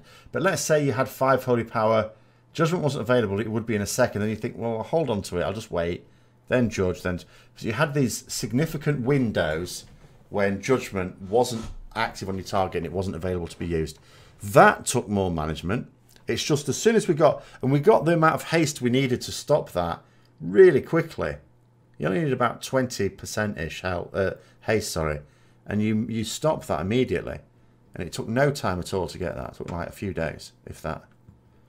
Is it a must to get the 31.25% haste? No. There's no breakpoint with it, or no meaningful breakpoint with haste. You just sim stuff. Don't aim for a number. Sim gear. If you get an upgrade, sim it.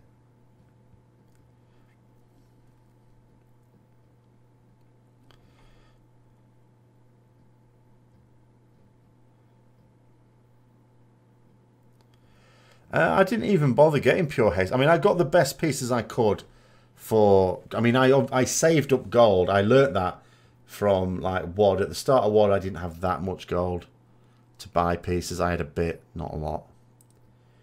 So when it came to Legion coming out, I made sure I had loads of gold. So I would just be able to... Obviously, I'm not going to pay 1 million gold for, like, a trinket or something. But I could spend gold, quite a lot of gold, on just getting myself the best BOE gear, which wasn't always crafted gear. Sometimes it was just, you know, like the high item level purple BOEs. So, and I will do the same for the next expansion. But yeah, I mean, that's one of the ways in which you were able to get the haste you wanted quite quickly. You just got the crafted gear. Let some other bugger farm their professions and make a load of money out of you.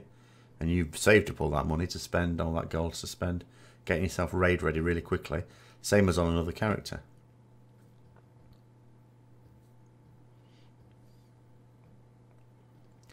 An 850 faulty countermeasure. Blimey.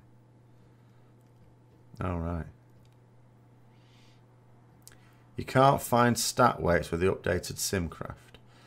Right, if you're using Simulation Craft to do stat weights, and again I would advise Raidbots, get so much easier, you have to make sure you tick in the options to enable, like, scaling. You have to enable the stat weights, basically. So in the options there's different tabs, and there's some boxes that are not automatically ticked. So you need to tick them for the stat weights, in order for when you sim yourself for it to give you your stat weights. But if you just do it in Raidbots, if you just go to Raidbots, there is one of the options on the homepage is stat weights. And if you just click on that, import your SimC data as you would for all the other bits, and it will work out your stat weights for you. But remember that those stat weights will change depending on the type of fight you're doing, the duration of the fight, and the specific gear. Every time you change some gear, it will change the stat weights, even if it's only in a very minor way.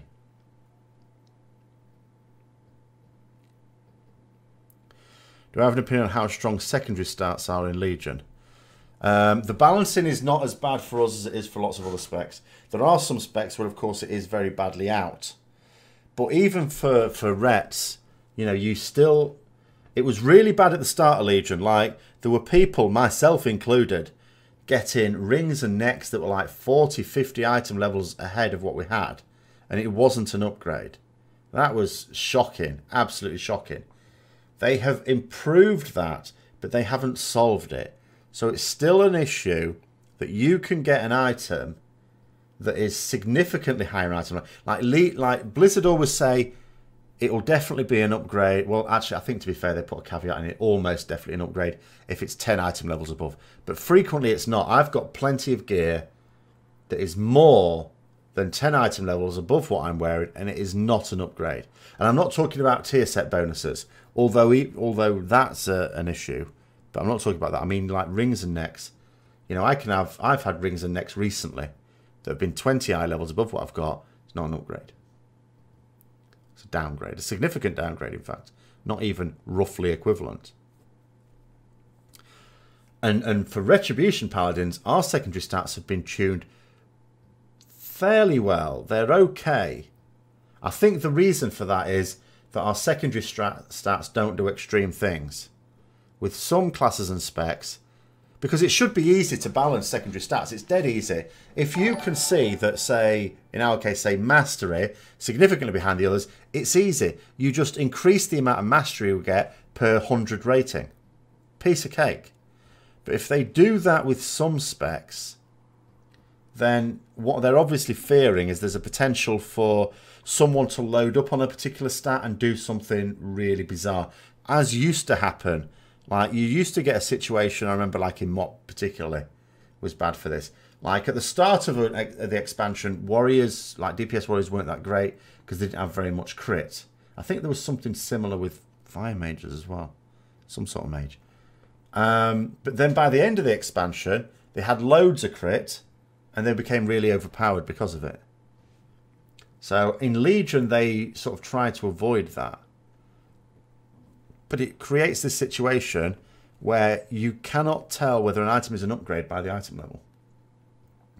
So you have to sim it. That's all there is to do. You can't show someone 2 pieces of gear and say which is better.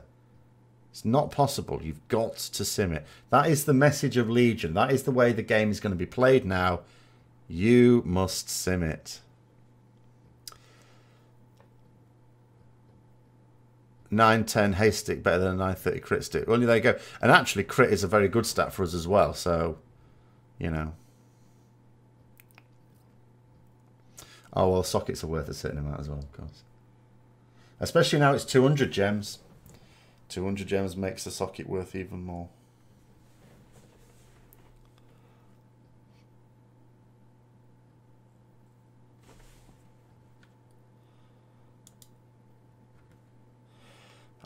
Socket, actually, the gems is something I wasn't all that impressed about myself, actually. My thoughts on the trinkets in the new raid. Well, Antorus, not impressed, I have to say. I'm not impressed. They are typical trinkets of... It's like...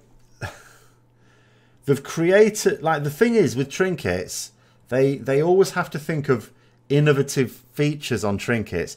So you can imagine from the developer's point of view, they've thought of a load of innovative trinket effects, in their mind anyway, for the dungeons first of all. Now they can't use the same ideas because those trinkets are still relevant now because we can get dungeon trinkets at max item level, so they're competing with the raid trinkets. So then with Emerald Nightmare they had to create totally new trinkets. They couldn't create trinkets that were basically the same as the dungeon ones, just better, like they used to in previous expansions, because that would be the same trinket. And then, you know, Trial of Valor, which are mostly stat sticks, those trinkets. And then you had, but then you had Nighthold, another set of trinkets had to come out. Then Tomb of Sargeras, another set of trinkets. So then you get into Antorus, and the developers like, bloody hell, run out of ideas. So they've just thrown madness into it. All the ideas that went into the mad pile throughout Legion are now coming back because they've run out of all the sensible ideas. It's like they come up with ideas, they go into the mad pile or the sensible pile. The sensible pile is now empty. So they've had to go for the mad pile, and that's what I think the Antorus trinkets are like. I'm not looking forward to having to deal with those.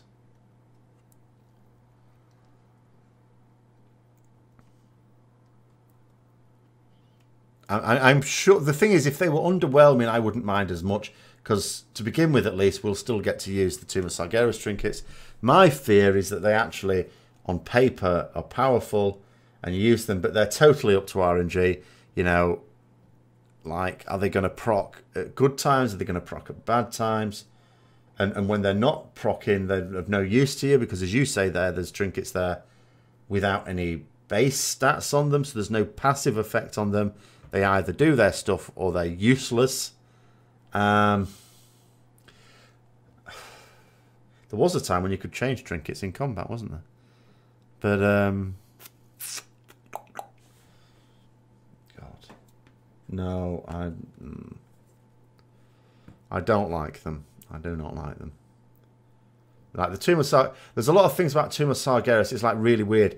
The raid on Mythic I don't like, just because it's anathema to Retribution Paladins. But I do like the trinkets. The trinkets are all, in their own way, useful. At least they're straightforward in terms of when you would use them and what use they are. And then the tier set bonuses are fairly good as well. The 4 set definitely is good. You know, the Blade of Justice doing 3 holy damage, that's a nice set bonus. But then we're going to Antorus, and it might, you know, the set bonus looks very uninspiring. The trinkets look very uninspired. They just look mad. And yet, they'll probably be the ones we have to use. But maybe the actual raid bosses themselves will be better. So maybe I'll enjoy the raiding more and the gear less. Maybe that'll be okay. I can't remember the names of things. But yeah, I've looked through them and just thought, oh my goodness me. Do I think Blizzard will rework Ret relatively significantly for the next expansion? I hope they will improve some things, but I have zero confidence that they will. Because the thing is, they don't. Some of the things that could be changed now. They don't have to wait for the next expansion. They could just be changed now. And the fact that they have... The only significant change they've made to Ret, all expansion, is the removal of Greater Blessing of Might. In terms of beneficial change, should I say. That's the one big beneficial change they've made. Everything else has either been problematic or just tuning, a tuning thing. Not changing the way something works. So... Whereas with other classes and specs, like even Crusade, they've been so half-arsed about. There were other classes and specs that had talents that were must-use talents. You know, Surrender to Madness, leaping to the front of my mind there. But that wasn't the only one. Where Blizzard actually said, this is a problem. The fact that you're always using this talent is a problem. So we're going to try and tune things out so that, you know, you're not always using the same one. Whereas with us, it's like, oh yeah, we recognise that people are always using Crusade. We're not really going to do much about that. Or the only thing they said they were going to do is we're going to significantly nerf Crusade and significantly buff everything else. The end result was they slightly nerfed Crusade via the traits and slightly buffed everything else to compensate. It was so half-assed and really didn't stop us using Crusade. Obviously we don't want them to stop us using Crusade. We want them to have it so that sometimes we'll use Crusade and sometimes we won't. It's not happening. We're still using Crusade. So it's almost like they might as well not done it at all. It's still, I suppose, a small benefit because it means we don't stuff ourselves over by doing mechanics, especially when wings are up. Oh, I'm not going to get into like if there's any favoritism at Blizzard, because you know you can't really know that. You can obviously you can find plenty of evidence for it, but I don't get into those sort of things. But certainly I would say that Blizzard have never vocalized what is the major issue with Retribution Paladins. You know, whenever Retribution Paladins are having a tough time of it, and we haven't had a tough time of it throughout the expansion, it's really Tomb of Sargeras where we have. Blizzard have never actually said what the issue is. They just said, oh, it's... all they'll do is go back to their usual line of, oh, it's fine. But they do that for other classes as well, it's not just us. You know, Windwalker monks are not in a great place either.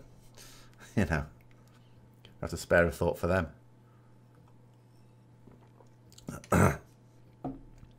It is, but the reason for that, they will just say, well, their figures show otherwise. And they'll also talk about, oh, how you can't trust logs and stuff like that. But the fact of the matter is, the reason for that is because all of those fights require us to move out regularly. And we're moving out, we can't do damage. Now, other melee can't easily... Feral can do damage at range. Or at reasonable range, not like going right back to range. But most melee can't do damage at range either. Some of them can do even less than us. But the key thing is that those other melee either have a resource that builds up so they can, like energy, they can spend it really quickly, then move out for a bit, and then move back and lose less. Obviously, you're always losing some as a melee by moving out, but lose much less. Or they have a really quick way of getting out and back again. Or both. Some classes have both. Unholy DK can do damage at range, yeah. Plus, of course, it's very dot heavy. So those dots will still be ticking while you're away doing business. Plus, of course, Unholy DK has a Gimp. And your Gimp will still, it does a significant amount of damage. And it will still do damage while you're out doing your mechanics. So, yeah, there's a lot, you know, even though Unholy DKs have the worst of all melee movement, they don't suffer as much because, first of all, they do have a bit of downtime, and second of all, they're still doing damage even when they're doing a decent amount of damage, nowhere near their maximum, of course, but a decent amount of damage even when they've moved out.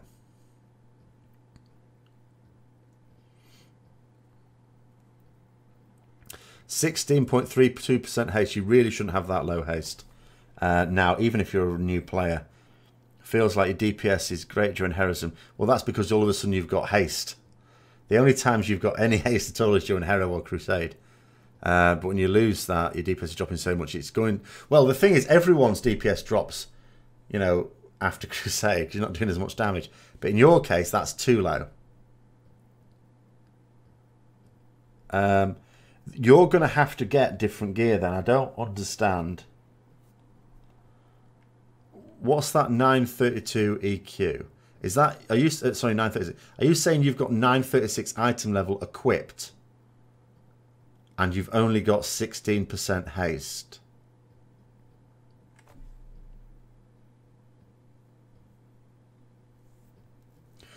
If that's... that, it must be what you're saying. What is your... Like, look at your gear. Tell me what is the lowest item level piece of armor you are wearing. What the item level it is. I don't care about what piece of armor it is. The new raid trinkets. They all look terrible to me. I mean, they will be strong. We will have to use them. But I don't like them at all. I do. I mean, part of it is the fact that I do like the Tomb of Sargeras trinkets. Like the ones I use. 915 tier gloves. That's awkward.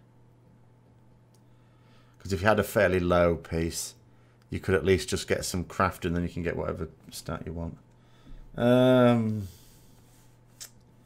can't... It's so baffling that you can have an item level that's like equivalent to mine and have such... Which legendaries are you using?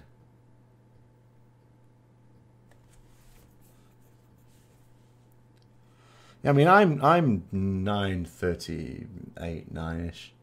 And I've got... Well, it depends. I've got like about 24% when I'm dungeoneering and soloing. And 27% in raids because I switch my legendary to Liadrin's. So when you say ring, do you mean which ring? There's 3 rings. So there's Liadrin's Fury Unleashed, there's Sephir's a Secret, and the Soul of the High Lord. So you don't have Liadrin's.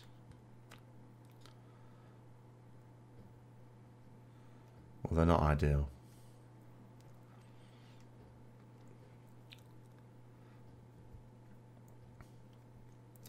Yeah, that's what I was thinking. I mean, Soul of the High Lord doesn't give you much haste.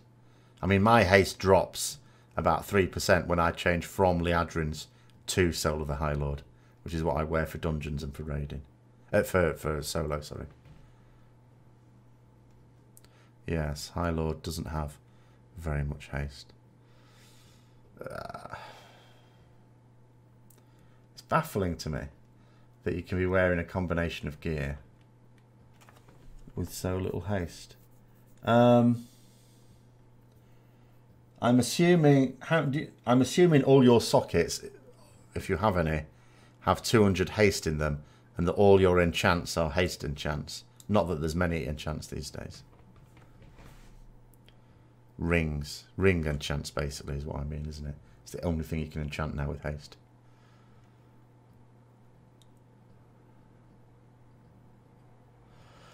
Obviously the shoulders limits you somewhat with what you can equip, because you have to maintain your set bonus. The other thing, okay, so the other thing I would say is, what talent are you using from the second row, where you've got a choice of Fires of Justice, Zeal, or Greater Judgment?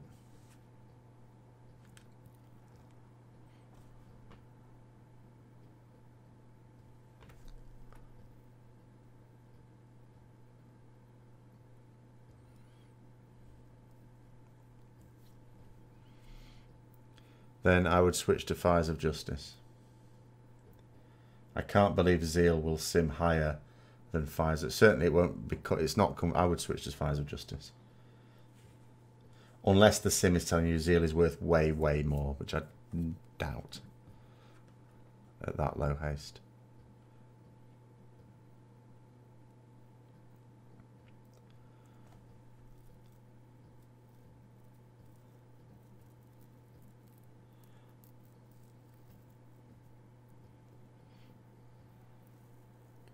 At least that way you'll be able to build some holy power a little bit quicker.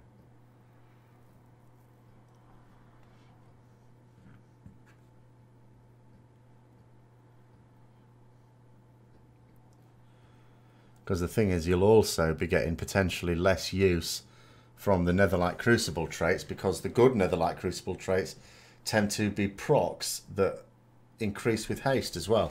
So you're getting double trouble. There is a way to target the belt. It's not necessarily a great way, but there is a way. And that is, when you get your Veiled Argonite, you can keep getting belts from the vendor. There is a chance that you get a legendary. And if it is a legendary, if you've bought the belt, it'll be a legendary belt. And there's only one legendary belt for Ret. That's the point. Hold on. What stats does the BOE legendary belt have? Because that's got 3 sockets on it as well. You can stick straight away 600 haste on that. Oh, hang on. Let me have a look.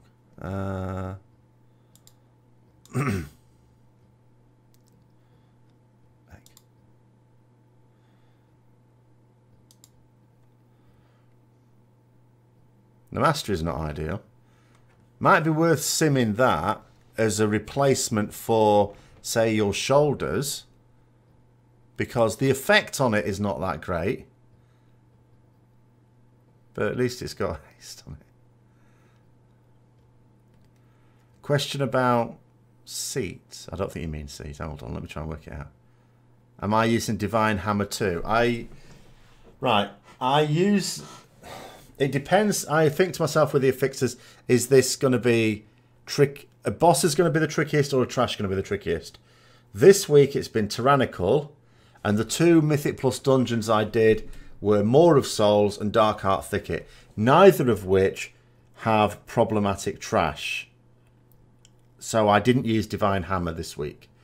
If it was fortified, I would use Divine Hammer, or if you had anything that made trash either more numerous, like teaming, or more difficult, like skittish, and if you had teaming skittish definitely, then I would use Divine Hammer. It's where are you likely to, first of all, top priority die? Is it like to be on trash or bosses? If you feel comfortable that you're not going to die at all, as in anyone in your group going to die, then you have to think where you're going to lose the most time. Trash or bosses.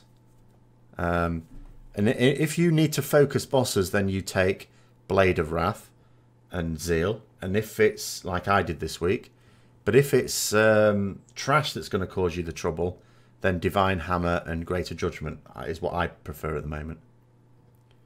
Why are Ret moving away from the belt? I don't think they are. The belt obviously got a little bit weaker in 7.3 because Crusade got weaker. Crusade doesn't last as long. But that doesn't mean to say that the belt has suddenly become weak. It's just not as good as it used to be.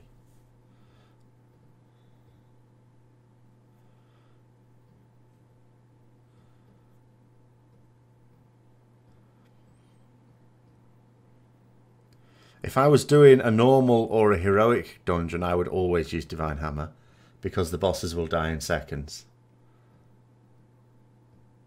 So the trash is obviously going to be the thing that takes the most time. I would sometimes also use Divine Hammer when soloing, but in my particular case, I'm on a PvP server. And ever since we've gone to Argus, people have been in fighting mood. So I tend to go for Blade of Wrath and Zeal purely because that's what's going to give me the best chance if I have to beat someone up in PvP.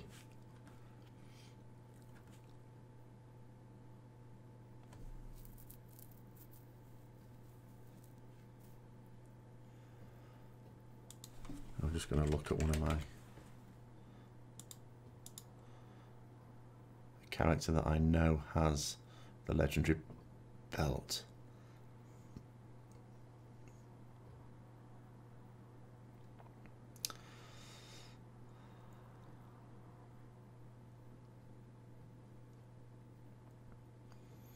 Yeah, I mean, the main thing from the BOE belt point of view, you don't really get much of a legendary effect. It's actually all right for dungeons if you had nothing better, because you've got the movement speed when there's no enemies about. Yeah, well, I mean, it can be a bit. It also depends, like how many traits you've got in Wrath of the Ashbringer. Like I've got 6. Because I've 2 of my relics have Wrath of the Ashbringer, and obviously I've got the 4 standard ones. So I think, what does that mean my Crusade lasts for? 32 seconds. But I mean, that's the thing. Chain of Thrain only works during Crusade. It works passively, so you have to do anything clever with it. So the longer Crusade lasts, the better it is, which by definition means the also, they technically know they changed the way it does its damage as well, which was a sort of, it made sense in a way, but it was also a tiny nerf as well with 7.3 beyond just the nerf to the traits. I was going to look something else up and I've forgotten now.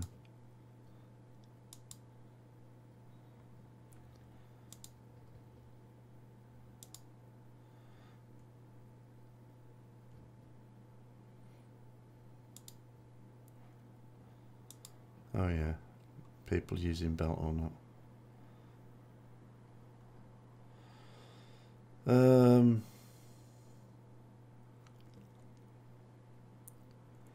I mean, the thing is, if you're looking at top logs, one thing you'll notice on a lot of these fights, the top passes, the very top ones, is you'll see a high incidence of Soul of the High Lord.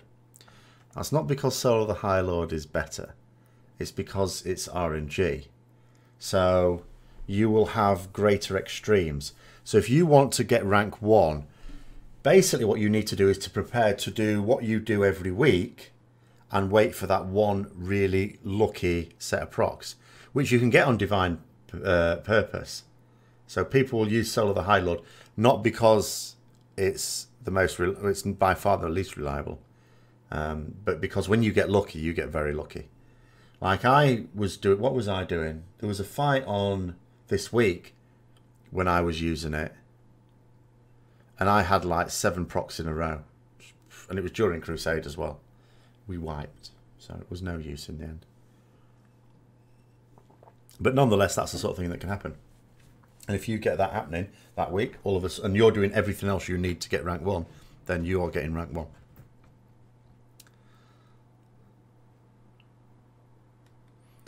But I think for people who actually want to do the consistent damage, they will still use Chain of Thrain. Apart from anything else, it doesn't... how high am I simming? I don't know. About... between... I suppose it depends on the... about 1.2, 1.3 million, roughly.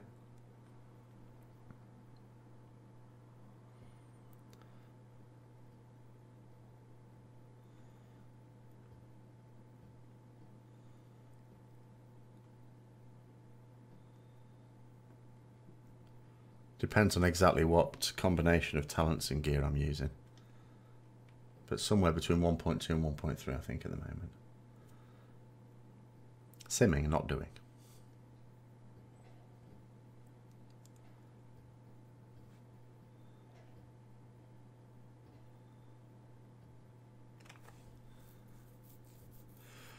Just seeing a little note on Raidbots as well that I've not noticed. Another reason not to try and import your armory profile into Raidbots. Armory does not provide Netherlight Crucible traits. Use SimC add-on for accurate results. So there's even a link on Raidbots about using that. But that is what you would use regardless.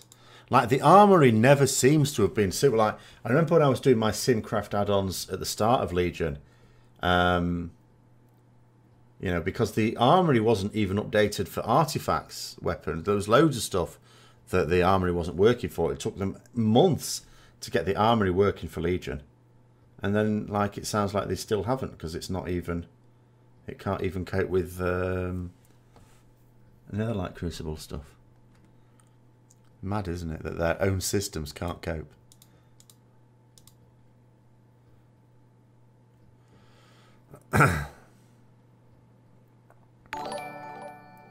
Yeah, that's the sort of thing, Jack, that is an absolutely annoying trinket to have.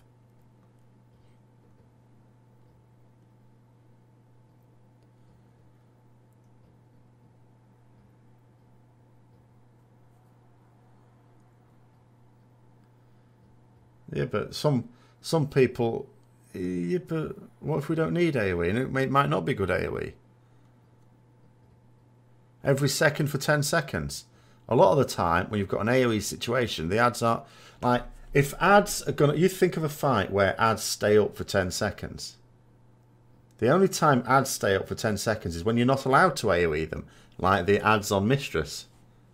If you're supposed to DPS them down, they'll die in a few seconds.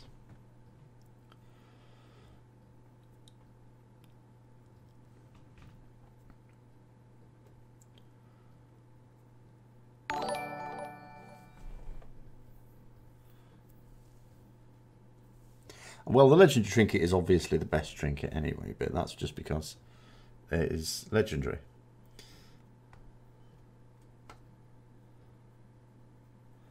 No, we don't. But what we do know is in raids in general, if ads are there to be killed, they will die in well under 10 seconds. And if they're not, and if you're supposed to leave them alone for some reason, you don't want to be doing extra AoE damage because you're stuffing the raid over. Like, and it's not just that, because you get two types of ads. You get ads that specifically need to stay alive, like the Abyss Stalkers on Mistress, otherwise you'll wipe. But even sometimes you get ads that just don't need to die, and they can just die to passive cleave, and you need to focus your DPS on the boss. There's still a reason even then to keep them alive for longer, because there are some classes that can put dots on them to improve their single target DPS, like, for example, Boomkins and Shadow Mages. And you're not doing them any favours by increasing their demise. Something less with Fires of Justice. I don't know then. It's...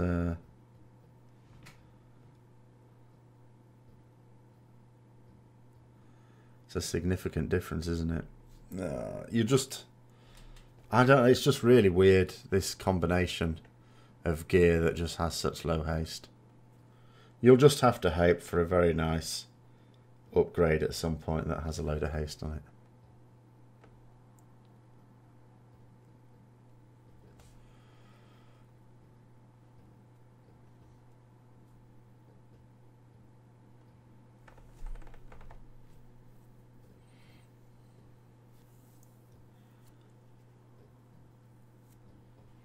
So yeah, I mean that's the reason why a trinket like that to me just looks terrible, because you know on single target it's presumably not going to be that great because it's a 2 target. It's not an AOE even, because it says there it does its damage to the nearest and to the enemy nearest to them. So it's like 2 things it's hitting.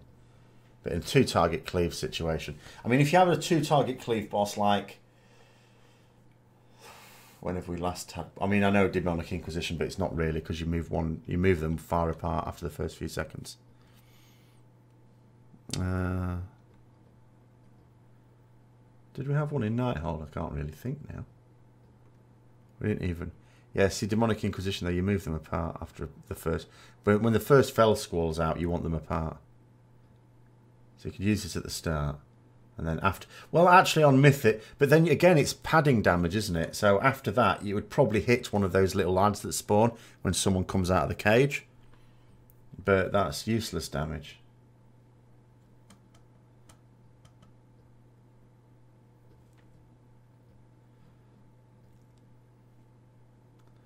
So it's one of those things that people, you know, at best, I mean, there might be a two target council type fight in Antorus. I haven't looked in enough detail yet.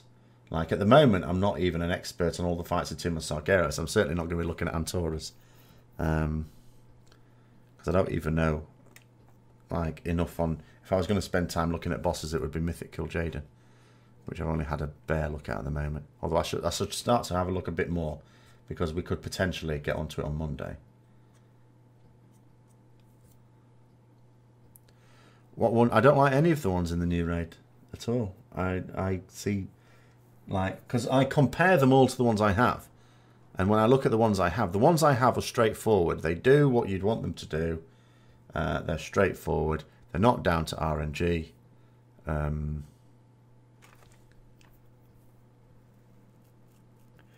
Well, if you've got Vial of Toxin, Ceaseless Toxin, and Infernal Cinder, you use both of them. Morthen, you should be using both of those trinkets. What other trinket have you got that's stopping you using both together? I heard that the new raid was looking pretty nice to Rets from someone who'd done a little bit of PTR testing. But things may have changed since then. I don't know. That's not based on me testing it or anything, because I will not be doing any testing of it. So I don't know whether it would be nice or not. That was just from someone else doing a bit of play testing it and thinking, ah, this looks all right. But that was early days play testing.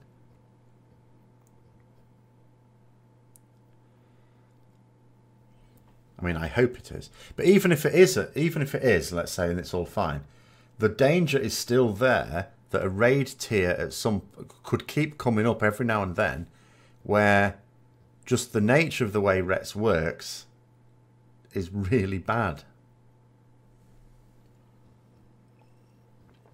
You know, because this idea that having to move out.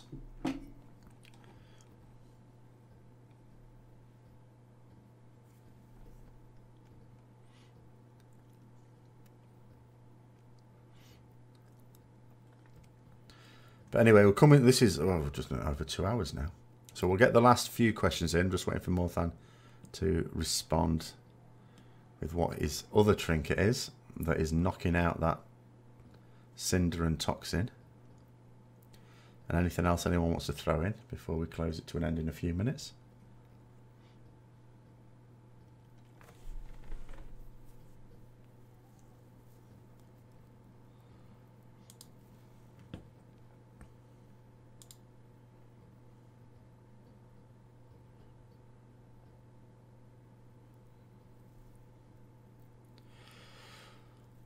Do they do... Well, what the model is now, and what Blizzard have been quite clear about, is that they will make changes at any time. They don't necessarily wait for patches to make changes. They did say they will avoid making major changes to specs during a raid tier. So if they're going to have major changes, they'd rather do that at the start of a raid tier or between raid tiers, like when one's coming up.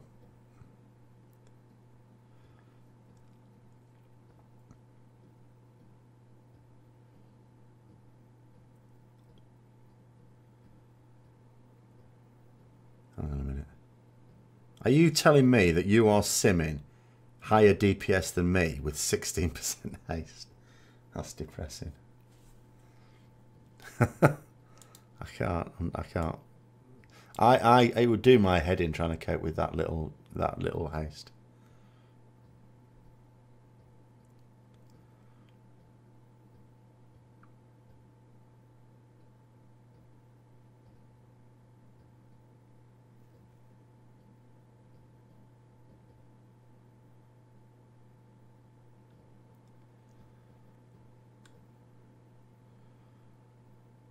No, you won't have any settings. It's fairly straightforward. You know, it'll all be fine. You just... And as I say, the best way to sim... I can't sim it for you anyway, because you need to sim it from the SimC data, not the Armory data. If you're using the Armory data, then you are doing it wrong. Don't use the Armory. Use your sim... You need that Simulation Craft add-on. You just need it. The Armory, which for a while had been updated for Legion, sounds like it hasn't again. Yeah, so it will be fine. You can adjust the fight duration, of course. Obviously, that would change it a bit. But if you're using standard settings, I mostly use standard settings. Every now and then I change it for a specific fight. Thank you, Clever Name. 935 IVE command. Yeah, I've never had an IVE command, so I missed out on that party really. Same with Memento. I've never really had a Memento that's high item level compared to other ones, so I've generally not used them. It's a bit of a bugger because you get a double whammy as a rep. When someone dies, not only do you get Retribution, you also get your Memento proc. Fantastic. Yeah, that's fairly standard errors. I'll just double check what am I simming mine at. Yeah, about that.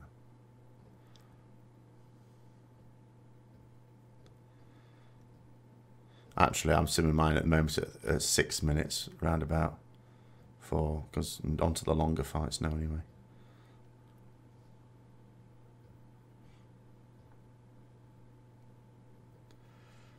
But anyway, we'll call that one to a draw there. I suppose the next one, when would the next one naturally fall? Probably just after BlizzCon. What about the Crucible? What about the Crucible? Just last one then.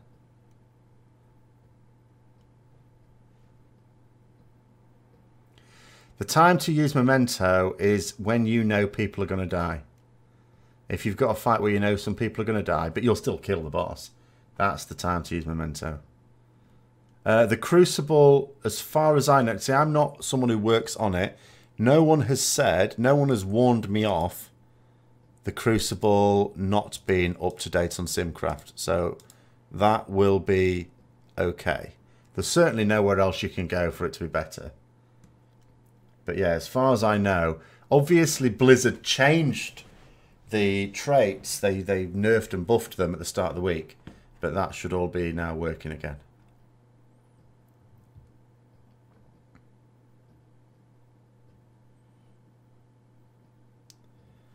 So you should now be fine simming the Crucible traits. But anyway, like I said, I'll call it to an end there. So the next one, I always sort of wait till there's going to be something significant to say. But I'm going to guess that's going to be the weekend after BlizzCon, as a guess. It might, I suppose, if something major changes, be the weekend before BlizzCon. Obviously not the weekend of BlizzCon, that would be silly. But yeah, thanks for coming on. Until next time, I will see you later. And I'll be back on again Well, Monday for the raid stuff, but I may not be raiding. But I suppose the next discussion one will be the Tuesday talk, where of course it'll be anything other than Retribution Paladin stuff. But thanks a lot. See you later.